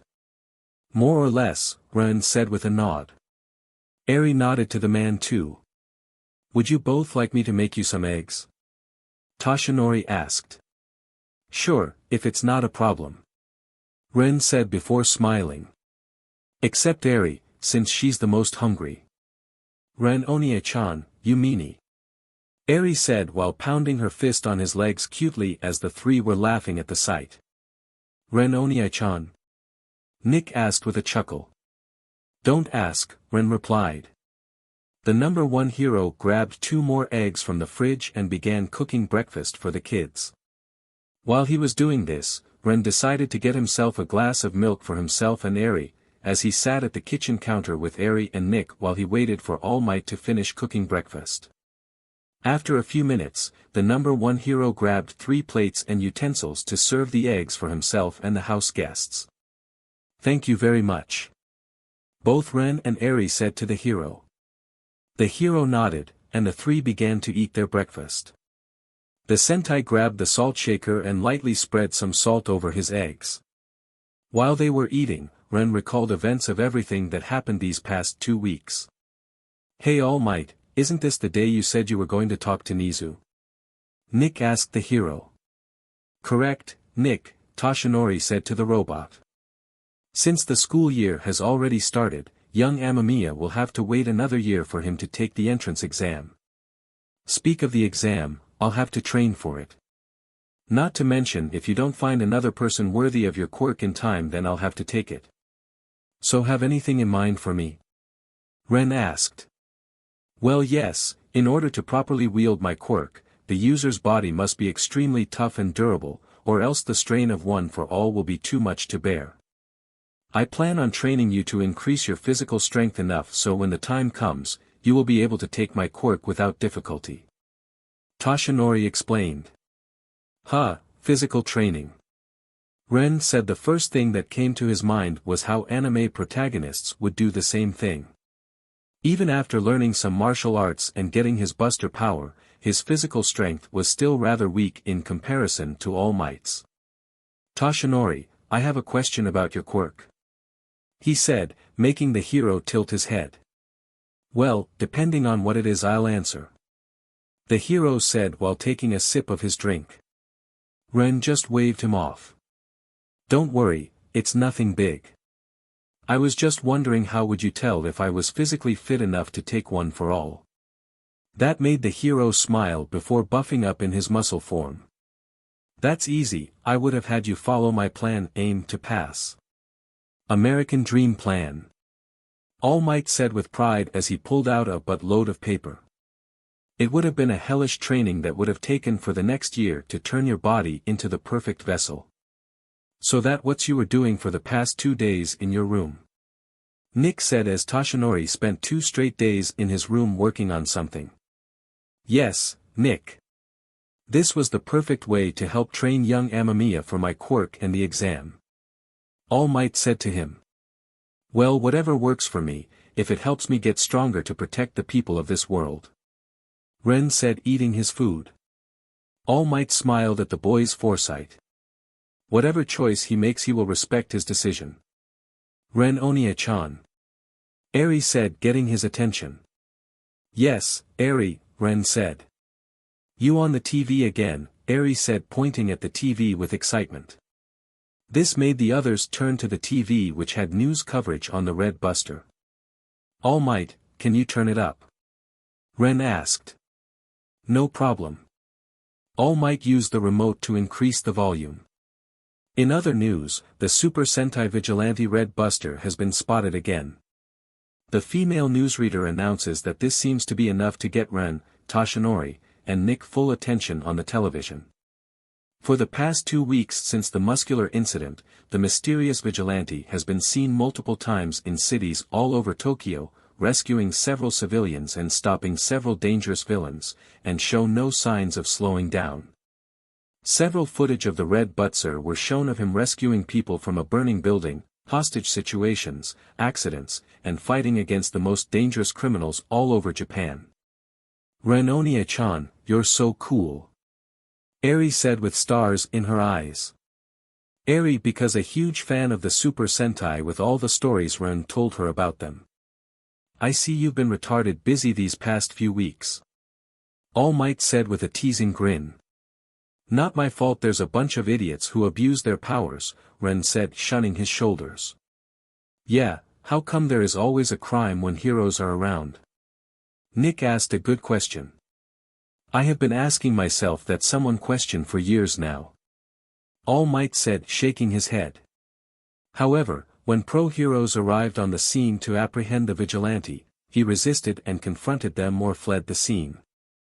The mysterious vigilante has been shown easily defeating and restrained pro-heroes and running away on multiple occasions. Furthermore, it has also been revealed that the Red Buster already fought against Mirko the number 5 hero. The female newsreader announces. The Super Sentai vigilante person's identity has not been found yet, as police and heroes are still investigating to find the vigilante. The news said as they stopped paying attention. Young Amamiya, I can look the other way when it comes to your vigilantism but hurt my fellow pro-heroes is where I put my foot down. All Might said with a stern voice. It's not like I want to fight them. I usually just run away when a hero shows up. But if I'm backed into a corner then I have no choice but to fight back. Ren said in his defense. It's true. We normally would rather avoid fighting heroes if necessary. Nick added. All Might just sighs to this. I guess I can understand since you two are vigilantes and don't have a choice. All Might said before continuing. But I'm impressed that you were able to hold your own against the number 5 hero. Ren cringes at the memory of the fight as he doesn't want to remember. One night as Ren was out fighting crime he had an unfortunate run-in with the rabbit-theme heroine and started to fight her. It was a pretty difficult battle and that woman was seriously no joke when it came to fighting, but luckily he managed to escape Mirko which she was beyond upset about with Ren hearing her cursing up a storm as their match ended in a draw. No kidding. That woman kicks freakin' hard. Ren said rubbing his left side as that was one of the spots Mirko hit. All Might chuckles a little at that comment. Yes, I am well aware of that. I only met her on a few occasions and she may be a little rough around the edges but is a good hero at heart. He said. I'll take your word for it, Ren said in an unsure tone. Ren had to admit that the rabbit hero was probably one of the hottest women he'd ever seen in his life, especially with her animal features. But he was hoping to never run into her again as he knew it would be a nightmare. So you have any plans for today? All Might asked the boy. Not really. I think I'll head into the city too with Nick and Eri. Ren said making the girl's eyes widen in excitement. Really? Eri asked in happiness. Yes, really, and I'll take you wherever you want to go today, Ren said to her. And I'll be your personal driver, so we can get to our places quicker, Nick said to her as well. Eri then started to cheer as she was looking forward to heading out with them. I can't wait to spend the day with Ren-Onia-chan and Nick. Eri said with a blush. All Might let out a laugh at this before saying. Well, you kids have fun today, and be sure to stay safe. We will Toshinori. Ren nodded. But what are you going to do today? I have to talk to Nizu later on today about your transfer and do some grocery shopping. All Might said to him. Now let's hurry up with our breakfast, though. It's a appealing day and you're going to need the energy for it. Got it. They all said with Ren and Eri began to increase the pace of their eating, and quickly put their plates in the sink, and prepared themselves for the fun day that was about to come. Mizutofu Tetsuin Station, morning. Early in the morning, a teenage boy with green hair was running down the street passing by a crossing sign and a sakura tree, as he looked up with a smile full of amazement towards a massive villain. He was short for his age, his round face framed by a short mess of fluffy dark green hair that stuck up at odd angles around his head, casting noticeably dark shadows onto itself. His eyes are large and somewhat circular, their irises the same green color as his hair, giving him an innocent appearance. He has a set of 4 symmetrical freckles in diamond formations, one on each cheek, but despite these prominent traits, he's often described by others as being plain-looking. He was wearing a black uniform, wearing oversized red boots with thick white soles, laced up to the top. His name was izukumidoriya, a quirkless boy who dreams of being a hero someday. The villain was standing on an overpass above a sign. Midoriya gasped from behind the police line being set up to prevent bystanders from getting too close, though there was still a crowd past the policeman with a megaphone. Wow! That's one huge supervillain! Midoriya exclaims in awe. A transmission tower was then falling over after the villain smacked it down.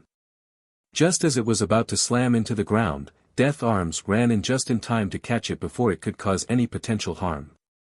Just as Death Arms was moving the transmission tower out of the way, the police were at the very front of the crowds, warning people back, but they were also watching the action. Midoriya then sees water floating in the air forming a line, preventing civilians from crossing it. Upon further inspection, everyone sees a hero dressed in a fireman's costume, focusing his sights on the giant villain. He is dressed like a firefighter, sporting a long yellow jacket with high visibility lines running down the center, along his sleeve cuffs, hem, and high collar, as well as a red fireman hat. A thin cannon is strapped to his left shoulder which is attached to the red water tank he wears on his back. He wears a white mask with a single orange bead embedded into the center, which could possibly be his eye. He has tapped for his hands with circular wrist guards just behind their openings, red valves over the top, a pair of similar knee pads on his legs, and yellow sneakers on his feet. His name was called Backdraft. Everybody stand back. Backdraft instructs the civilians. This will be dangerous. Wow! Even the rescue specialist Backdraft is here. A female civilian says with glee in her voice. The guy behind Midoriya is the one who talking and other bystanders asking. So, what do you think that giant villain up there is in trouble for? He looks pretty darn angry. The man asked in curiosity. Well, from what I've heard from the other people before arriving here, he stole someone's bag and went out of control when he was confronted. The other man answered. The man that the bystander was talking to frowned in disappointment while Midoriya inched his way through the crowd. A quirk like that and he's just a petty thief. I have to get a closer look. Midoriya then smiles as he gently gets past the crowd while politely saying, "Excuse, to each person he brushes by." As they got closer, a third hero jumped over the crowd, getting everyone's attention. "Ah, this is gonna be good," he exclaimed in excitement, having finally reached Backdraft's barrier. "It's Kamui. We're your biggest fans." A group of schoolgirls suddenly squealed as a shadow flew over the crowd. As the crowd was watching, Kamui Woods sprinted his way towards the villain and jumped near him. The giant villain noticed him and attempted to crush the hero under the palm of his hand, but Kamui Woods was quick enough to dodge the attack while getting himself high in the air. DMNU. The giant villain growls before roaring at Kamui. "Get away." The crowd then watches Kamui Woods use his quirk to grapple onto a platform to dodge another swipe from the giant before landing on said platform. It is Kamui Woods. Midoriya declared that the hero got a stenciled introduction like he and the others had earlier. He may be new, but he's making a big name for himself. Midoriya then heard some laughter to his right and turned to see a bald man in a white shirt looking at Midoriya with a smile. "You gave a perfect commentary, kid," the man says before pointing at the green-haired kid. "You must be a fanboy, aren't ya?" Midoriya jumps at the man's question before shifting his eyes back to Kamui Woods shyly. Well. Back with the wood wielder, Kamui Woods uses his quirk to grab hold of the villain's left arm. After it got connected, the giant violently moved his arm in an attempt to get it off, making Kamui Woods swing around him and land on the top of a train with a somersault.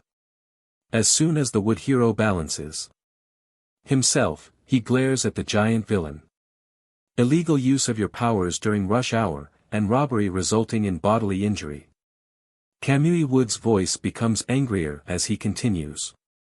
You are the incarnation of evil. Kamui Woods then aims his right fist towards the villain. As he did, his arm turned into a series of branches pointed at the giant. Oh, here it comes. Midoriya announces as he points toward Kamui's right arm. Show us something flashy, tree man. The bald man standing beside the two shouts, feeling just as hyped as them. With a determined gaze, the branches on Kamui's arm began to squirm around. Preemptive binding. Kamui Woods shouted before shooting the branches towards the villain.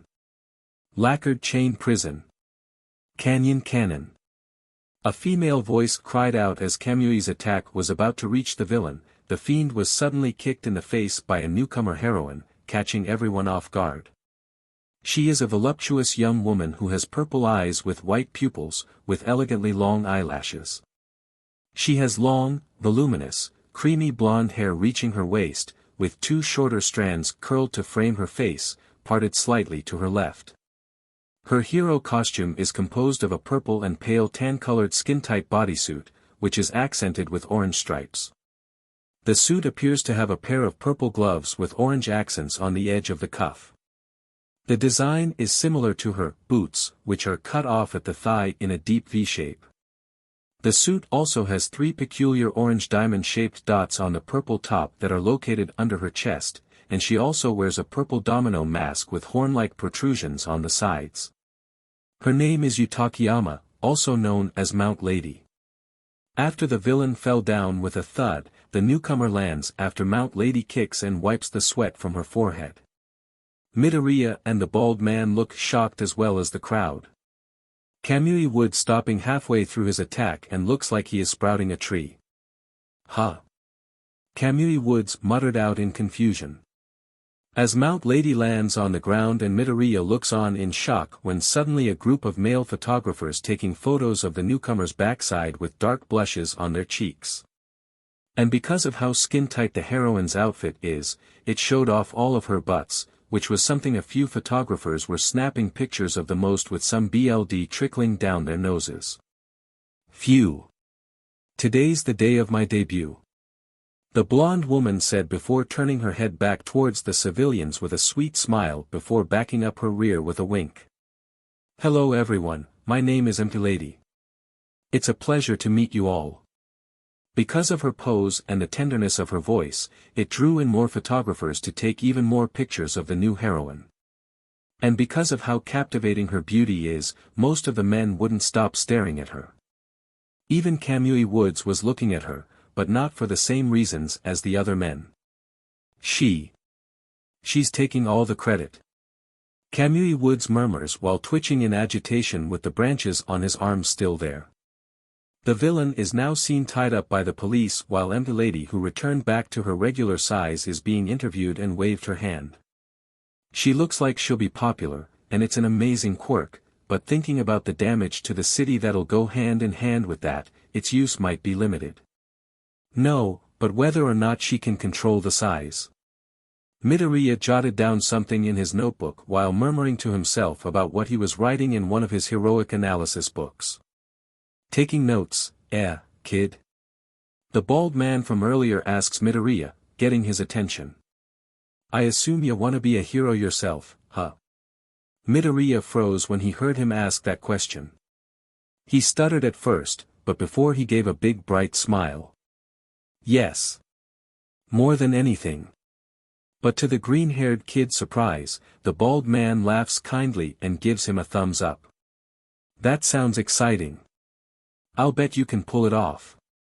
The bald man said, cheering him on. Midoriya's eyes widen at the man's encouragement before smiling in gratitude. Why yes. I'll be sure to do our best. Midoriya cried out. Aldera Junior High morning. In a middle school classroom, a homeroom teacher in a classroom began speaking to his students. So, as third-year students, it's time to start thinking seriously about your futures and what you want to do with your lives. The teacher said as Midoriya furtively looked up from his notebook at his teacher. I could pass out some career aptitude tests but... Then the teacher glared at the sheets of paper in his hand. Why bother? I know you all want to go to the hero track. The class started yelling and using their quirks to show off as they all got excited at the prospect of becoming heroes. Midoriya raises his hand slightly while looking down. Yes, you all have wonderful quirks. But using your powers at school is against the rules. The teacher said to his students. Hey teach. A blonde-haired boy said with a smug look on his face as he was leaning against his chair with his feet on the desk. The boy was of average height, with a slim, muscular build, and a fair skin tone.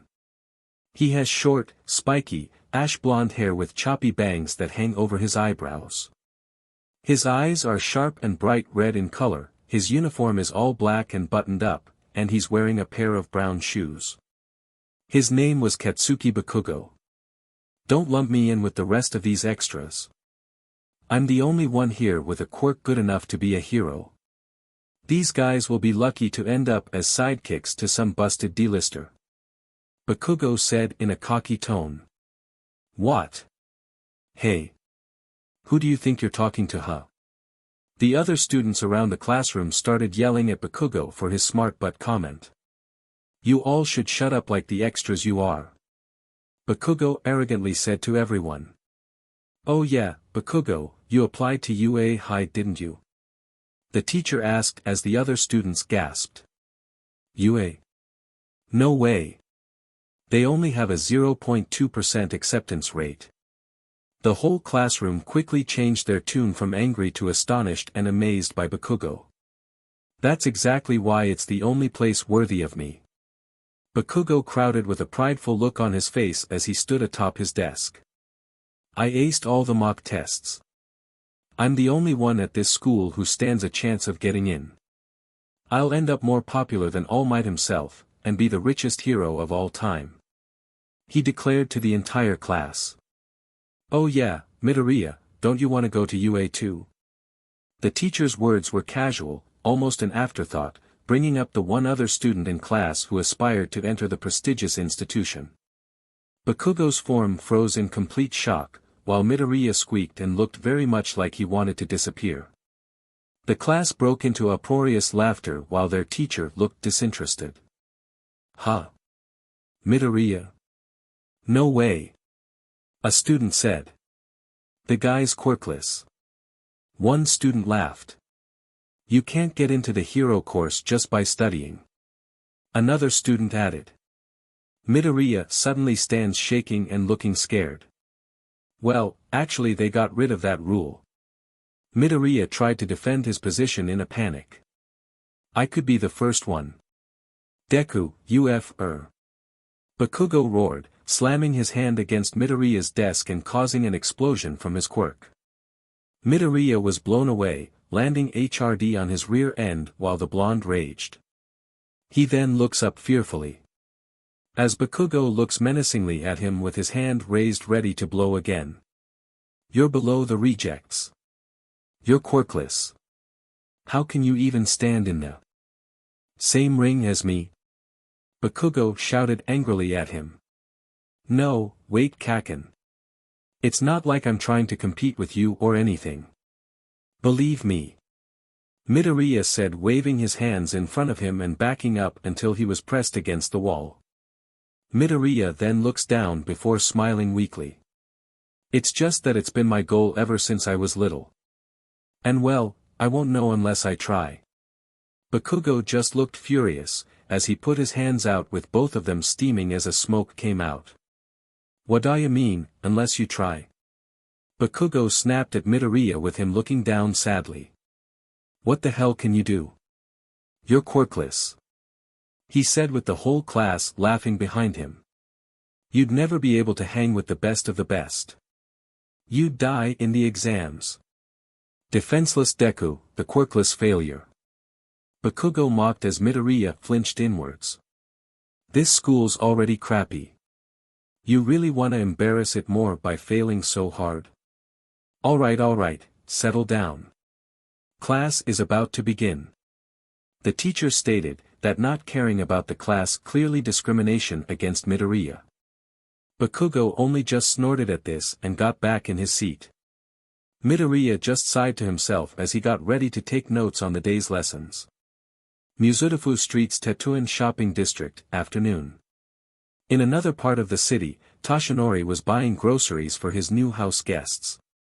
While he was shopping he couldn't help but overhear everyone talking about the Red Buster's heroic deeds. Young Amamiya did a better job than me. Toshinori wonders why it took only 2 weeks for a Super Sentai to bring fear into the hearts of criminals and villains. What did I do wrong?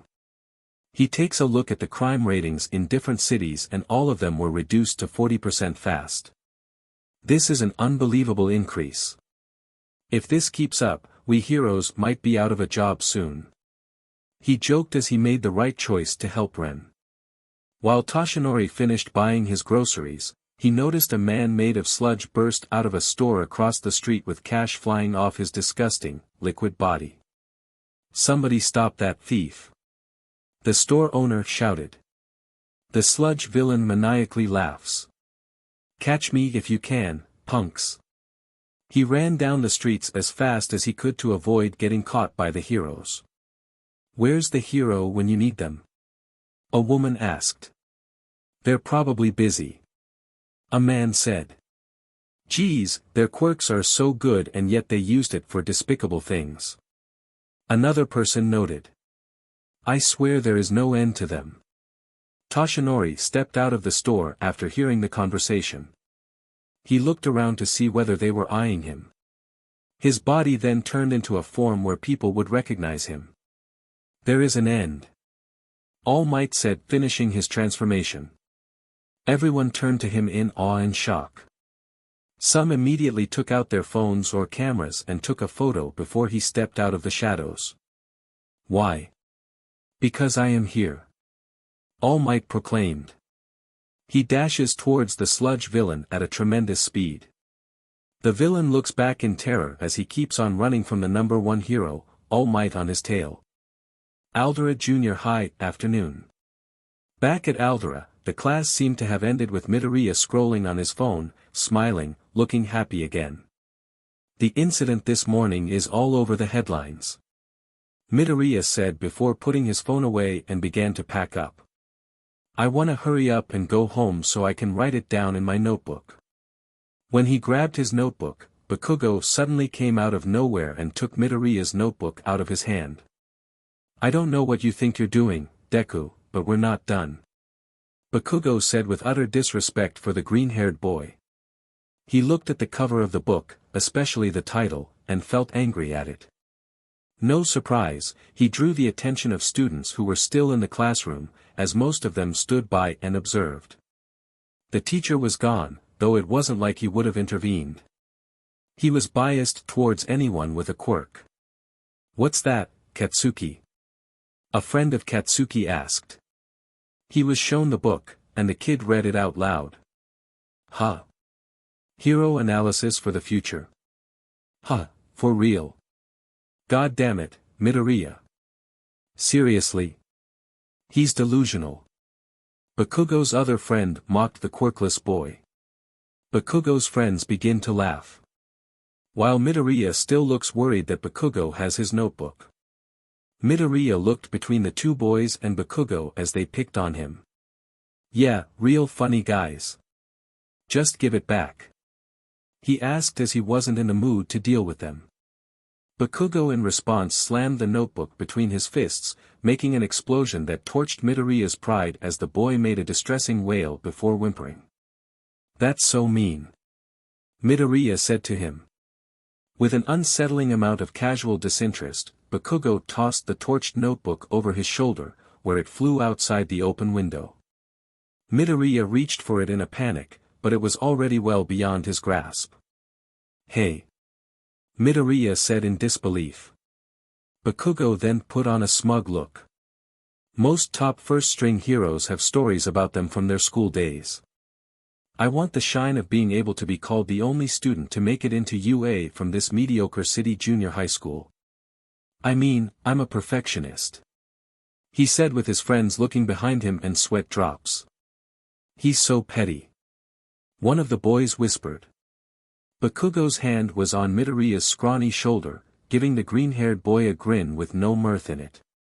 Smoke came from his hand. He was causing his nitro sweat to burn into Midoriya's shoulder. Here's a little word of advice, Bakugou said smiling. But that smile is a smile for someone who want to threaten someone. Don't apply to you, nerd. All Midoriya could do in response was whimper. Whether that was in pain, fear, or a dreadful cocktail of both, it wasn't clear, but he certainly looked frozen to the spot without an ounce of courage. The bullies started to leave, their expressions satisfied with the result.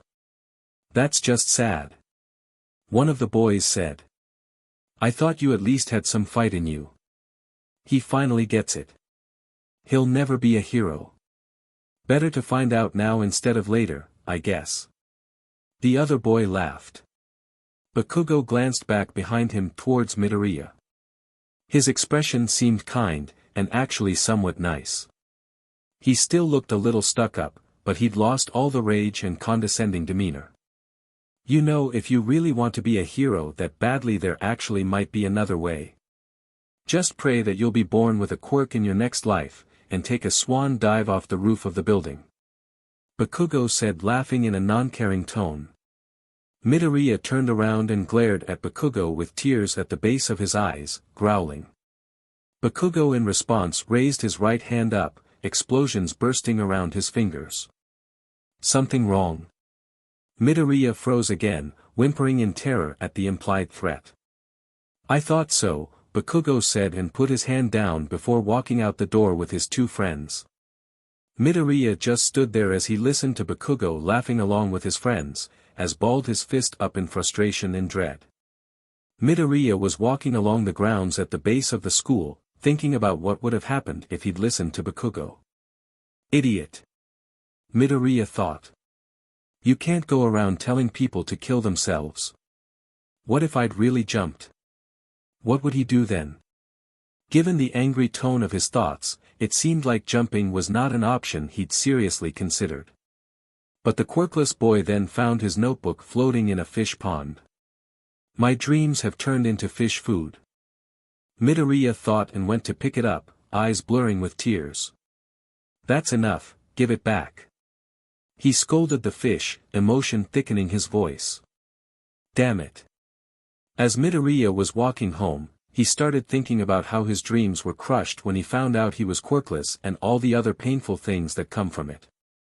Holding his burnt hero notebook in his hand as he stood beneath a pedestrian tunnel. I made a decision that day.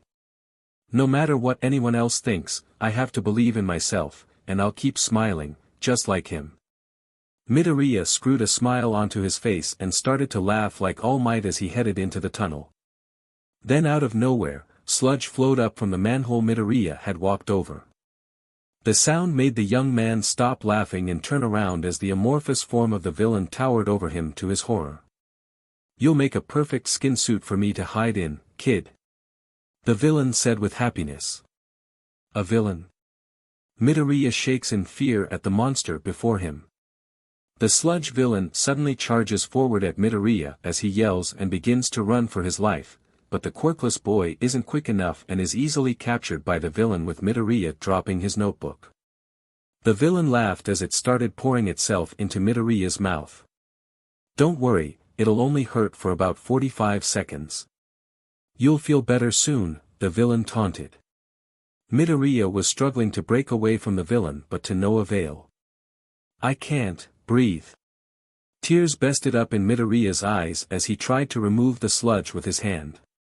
You can't grab me. I'm fluid. Thanks for your help. You're my hero. The sludge villain said. I'm losing strength. I'm dying. Am I dying? I'm dying. Midoriya's movements were getting weaker and weaker. No way, this can't be the end, he thought as his vision started to fade, eyes catching sight of a drawing of a hero in his notebook. Somebody, help. Then out of nowhere, the manhole cover within the tunnel flew up into the air. The sludge villain turned around, and his eyes widened in shock, mortified at the sight in front of him. "Have no fear, you're safe now." He stomped his foot down, dust rising from the concrete as the tall man is revealed to be All Might himself. "Because I am here," All Might said using his famous catchphrase. The lid falls to the floor and the sludge villain quickly tries to attack, but All Might easily dodges. He tried another attack but All Might dodged the second attack and wounded his right fist up. Texawa's smash. The number one hero threw his fist forward, as a torrent of wind blew the sludge villain away. "I can't hold together," the villain cried out. His fluid body scattered, leaving Midoriya free of the villain. His eyes barely fluttered open, consciousness still fading from having suffocated from the villain's brutal attack. "Is that All Might?" Midoriya thought as his vision went black. After collecting the pieces of the unconscious villain, All Might was quickly slapping Midoriya's face repeatedly to try to wake him up. "Hey! Wake up! Hey!" All Might said as Midoriya's eyes opened fully, taking in the sight of All Might standing over him. "Thought we'd lost you there." Midoriya's eyes got wide and his jaw dropped with a gasp, as he quickly scampered back away screaming in shock, creating a dust cloud. "I'm glad you're okay. I didn't mean to get you caught up in my justice. Usually, I pay more attention to keeping bystanders safe, but it turns out this city's sewer system is pretty difficult to navigate." He laughed while shaking his head. "Anyway, you were a big help. Thanks to you, I've captured the evildoer." All Might posed, showing the villain contained within the 2 plastic pop bottles that had been in his shopping bag. "The most amazing hero of the entire world, All Might," Midoriya thought as he was still freaking out. The real thing. In the flesh. Standing right in front of me. He looks so much cooler in person. Midoriya shook his head clearly as he realized something. "Holy crp. I need to get an autograph. I've got a pen around here somewhere." He gasped, catching sight of his hero analysis notebook. "Please sign my notebook." Midoriya picked it up and opened it. But All Might had already done his best John Hancock, his signature covering 2 whole blank pages of the book. He already did. Midoriya thought screaming in joy and began bowing rapidly to his idol. Thank you very much. It'll be an heirloom. A family treasure. Ha ha ha. You're very welcome, my thundering fan. All Might said, giving a thumbs up. Welp. I've got to get this guy to the police so they can take care of him. All Might said, patting the pocket in his pants where he'd secured one of the bottles with the villain. He turned away from Midoriya. Stay out of trouble now. See you around. Midoriya broke out of his fanboying moment. Wait, you're leaving already? He asked. Pro heroes are constantly fighting time as well as enemies. All Might answered as he limbered up. He can't go yet, Midoriya thought in concern. There are still so many questions I have to ask him. All Might launched into the sky in a powerful jump. Thanks for your continued support. Ha! As he jumped, Midoriya had latched onto his legs. Hey, hey, hey, hey, hey, hey, hey. All Might said repeatedly, trying to get Midoriya to let go, thinking he was some sort of crazy superfan. Let go of me.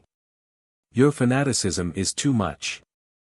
But if I let go now, I'll die. Midoriya cried out as he was holding on to his leg for dear life. All Might suddenly stopped trying to push him off. That's true.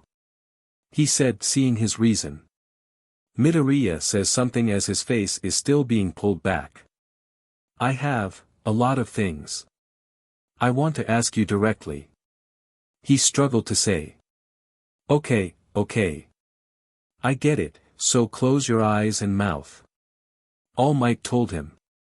Midoriya whimpers and does just as he was told by putting his face against All Might's leg as the pro hero puts his hand on Midoriya's back so he won't fall and looks around to find a place to land. But then he started coughing up a bit of blood leaking out past his clenched teeth. SHT. All Might quickly wipes it away. All Might and Midoriya landed on the roof of an office building. Midoriya looked like he might pass out again or turn into a zombie, whichever was more natural. I just saw my whole life flash before my eyes, he said, taking deep breaths.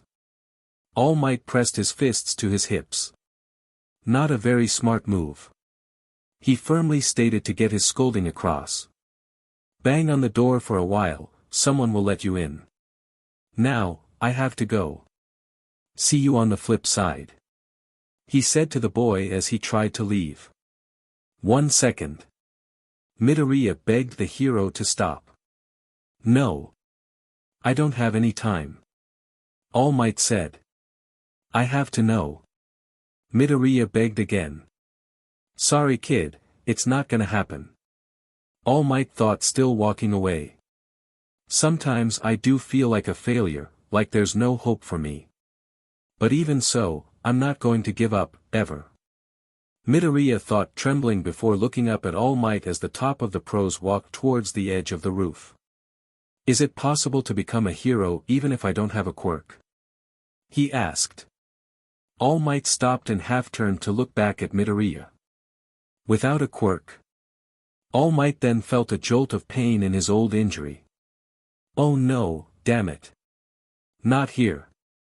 All Might whispered to himself as his body started to steam with him reaching his limit. Midoriya then closed his eyes, noticing the steam coming from All Might before speaking again. People think I don't have a chance, that not having any powers makes me some kind of weakling.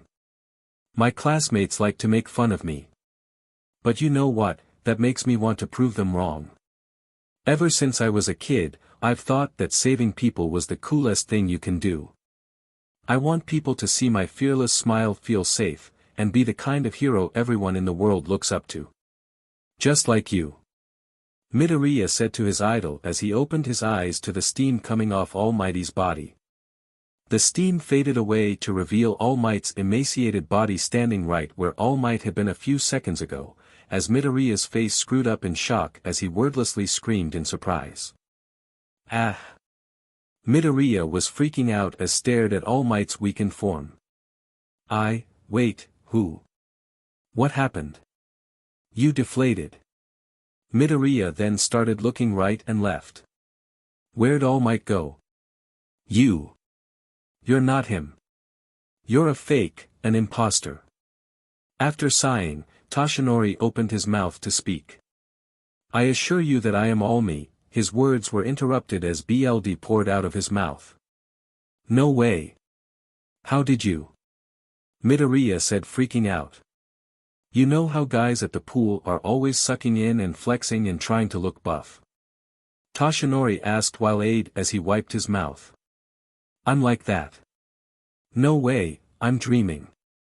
Midoriya uttered, looking like his soul was leaving his body after his entire world was knocked off kilter. All Might is fearless, he saves everyone with a smile, he's the greatest, Midoriya pronounced with a wobbly voice as if trying to reassure himself of what his truth was. This only made Toshinori sigh. There's plenty of fear behind that smile, Toshinori revealed as the man sat down by the railing near the edge of the roof and looked calmly at Midoriya. I'm counting on you to keep your mouth shut. Don't go talking about this online or telling your friends.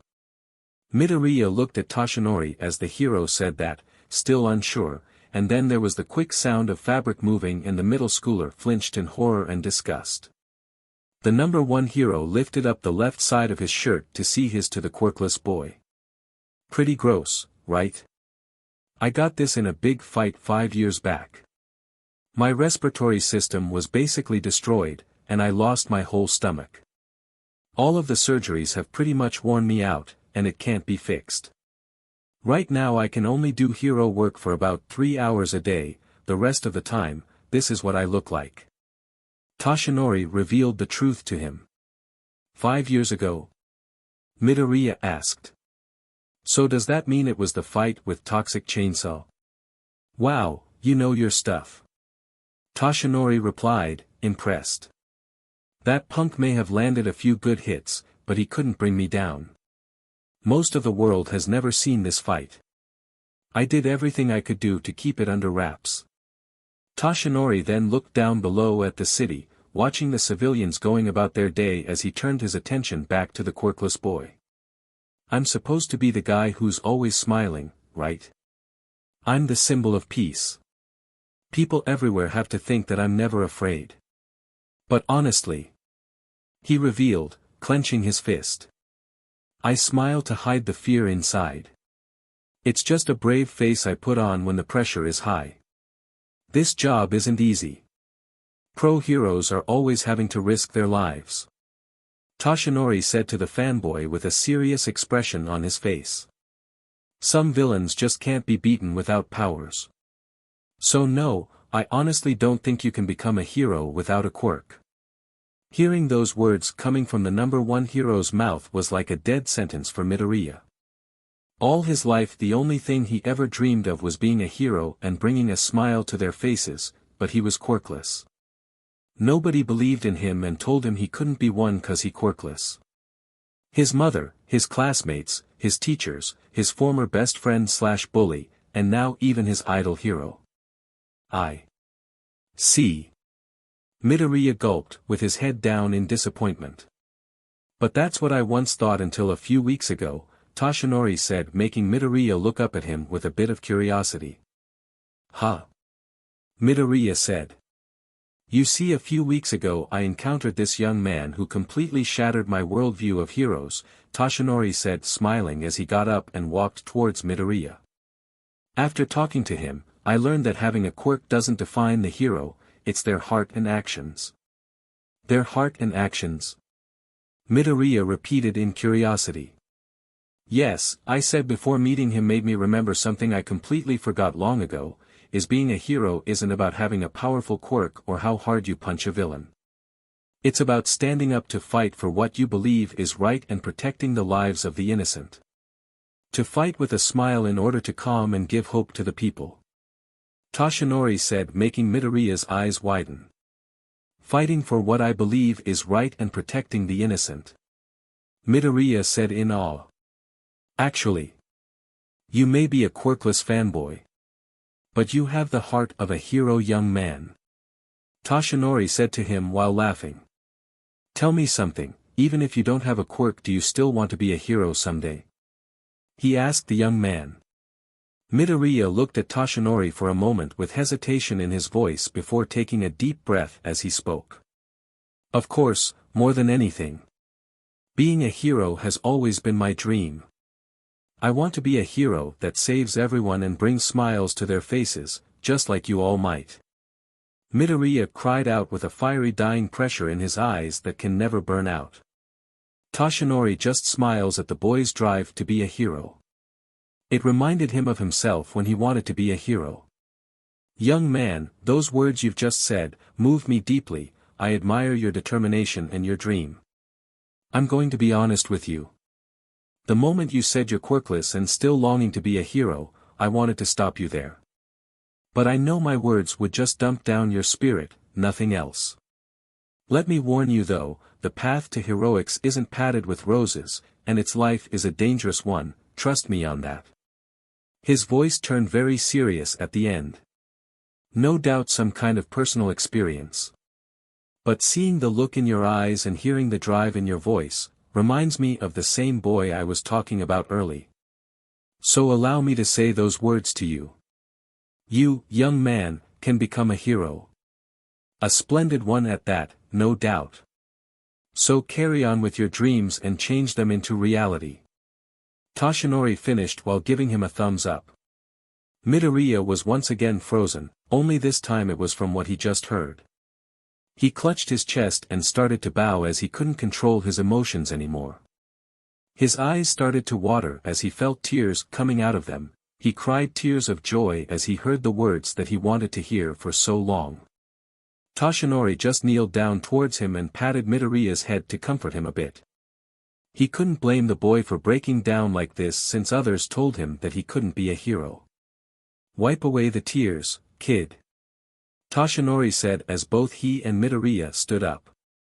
Thank you, All Might. You don't know how long I want to hear those words. Midoriya said, whipping tears away from his eyes. Ha ha ha, no problem kid. Toshinori said, laughing. So I know it's a little late to ask, but what's your name? It's izukumidoriya. Midoriya said nervously. Young Midoriya, huh? While I look forward to the day you become a pro. Toshinori said, wishing him luck. Alright, I'll do my best. Midoriya said with determination. I know you will, my boy. Now I think it's time for us to get going. Toshinori said as he made his way to the roof door before opening it. Okay. Midoriya said, running up to him as the two walked down the steps. Now, let's get you to the station, Toshinori said, glancing down, and tapping on his pocket. Then he gasped, pulling the material inside out of each of them. He glanced back and forth, panicking. All Might? Is something wrong? Midoriya asked as he watched his idol panic. The bottle. The one that I had the villain in. It's gone. All Might yelled, which made Midoriya's eyes widen in shock. MHA. But how did that happen? Midoriya asked in shock. Before he could answer, a loud explosion was heard from outside. Looking out the window, Toshinori and Midoriya noticed smoke billowing from a few blocks away. Not good. Toshinori said, rushing to the scene. Wait, All Might. Midoriya said before running right behind him. Musudafu Street's Tetsuan Shopping District, afternoon. A few moments earlier. In an alleyway, there was a plastic bottle that had something inside of it. It was the sludge villain who was encased, after his defeat with All Might. He awoke, struggling to escape. Where am I? What happened? He paused, remembering his encounter with All Might. Oh yeah. If it wasn't for him, I'd be out of town already. He thought in anger, cursing the pro-hero. That was rough. A male voice said, as three teenage middle boys walked down the alleyway. Weren't you and Midoriya good friends back when you were kids? One of the boys said to an angry blonde-haired boy. Yeah. The other boy agreed, turning to Bakugou. You were a little harsh with him today. Bakugou looked down at an empty soda can resting in his palm. It's his own fault for getting in my way.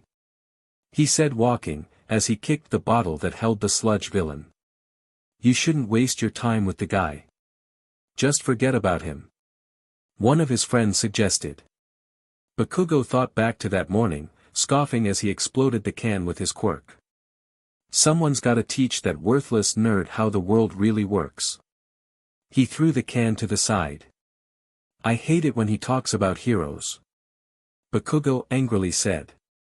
His friends started to laugh, and then one of them gave a suggestion. Hey, I got an idea. We should go to the arcade. Get your mind off it, you know. Fine, Bakugou said, agreeing with the idea. Or, we can sneak into the bar at the station. Pick up some ladies. The other boy said with a grin. His friend agreed to the idea. Idiots.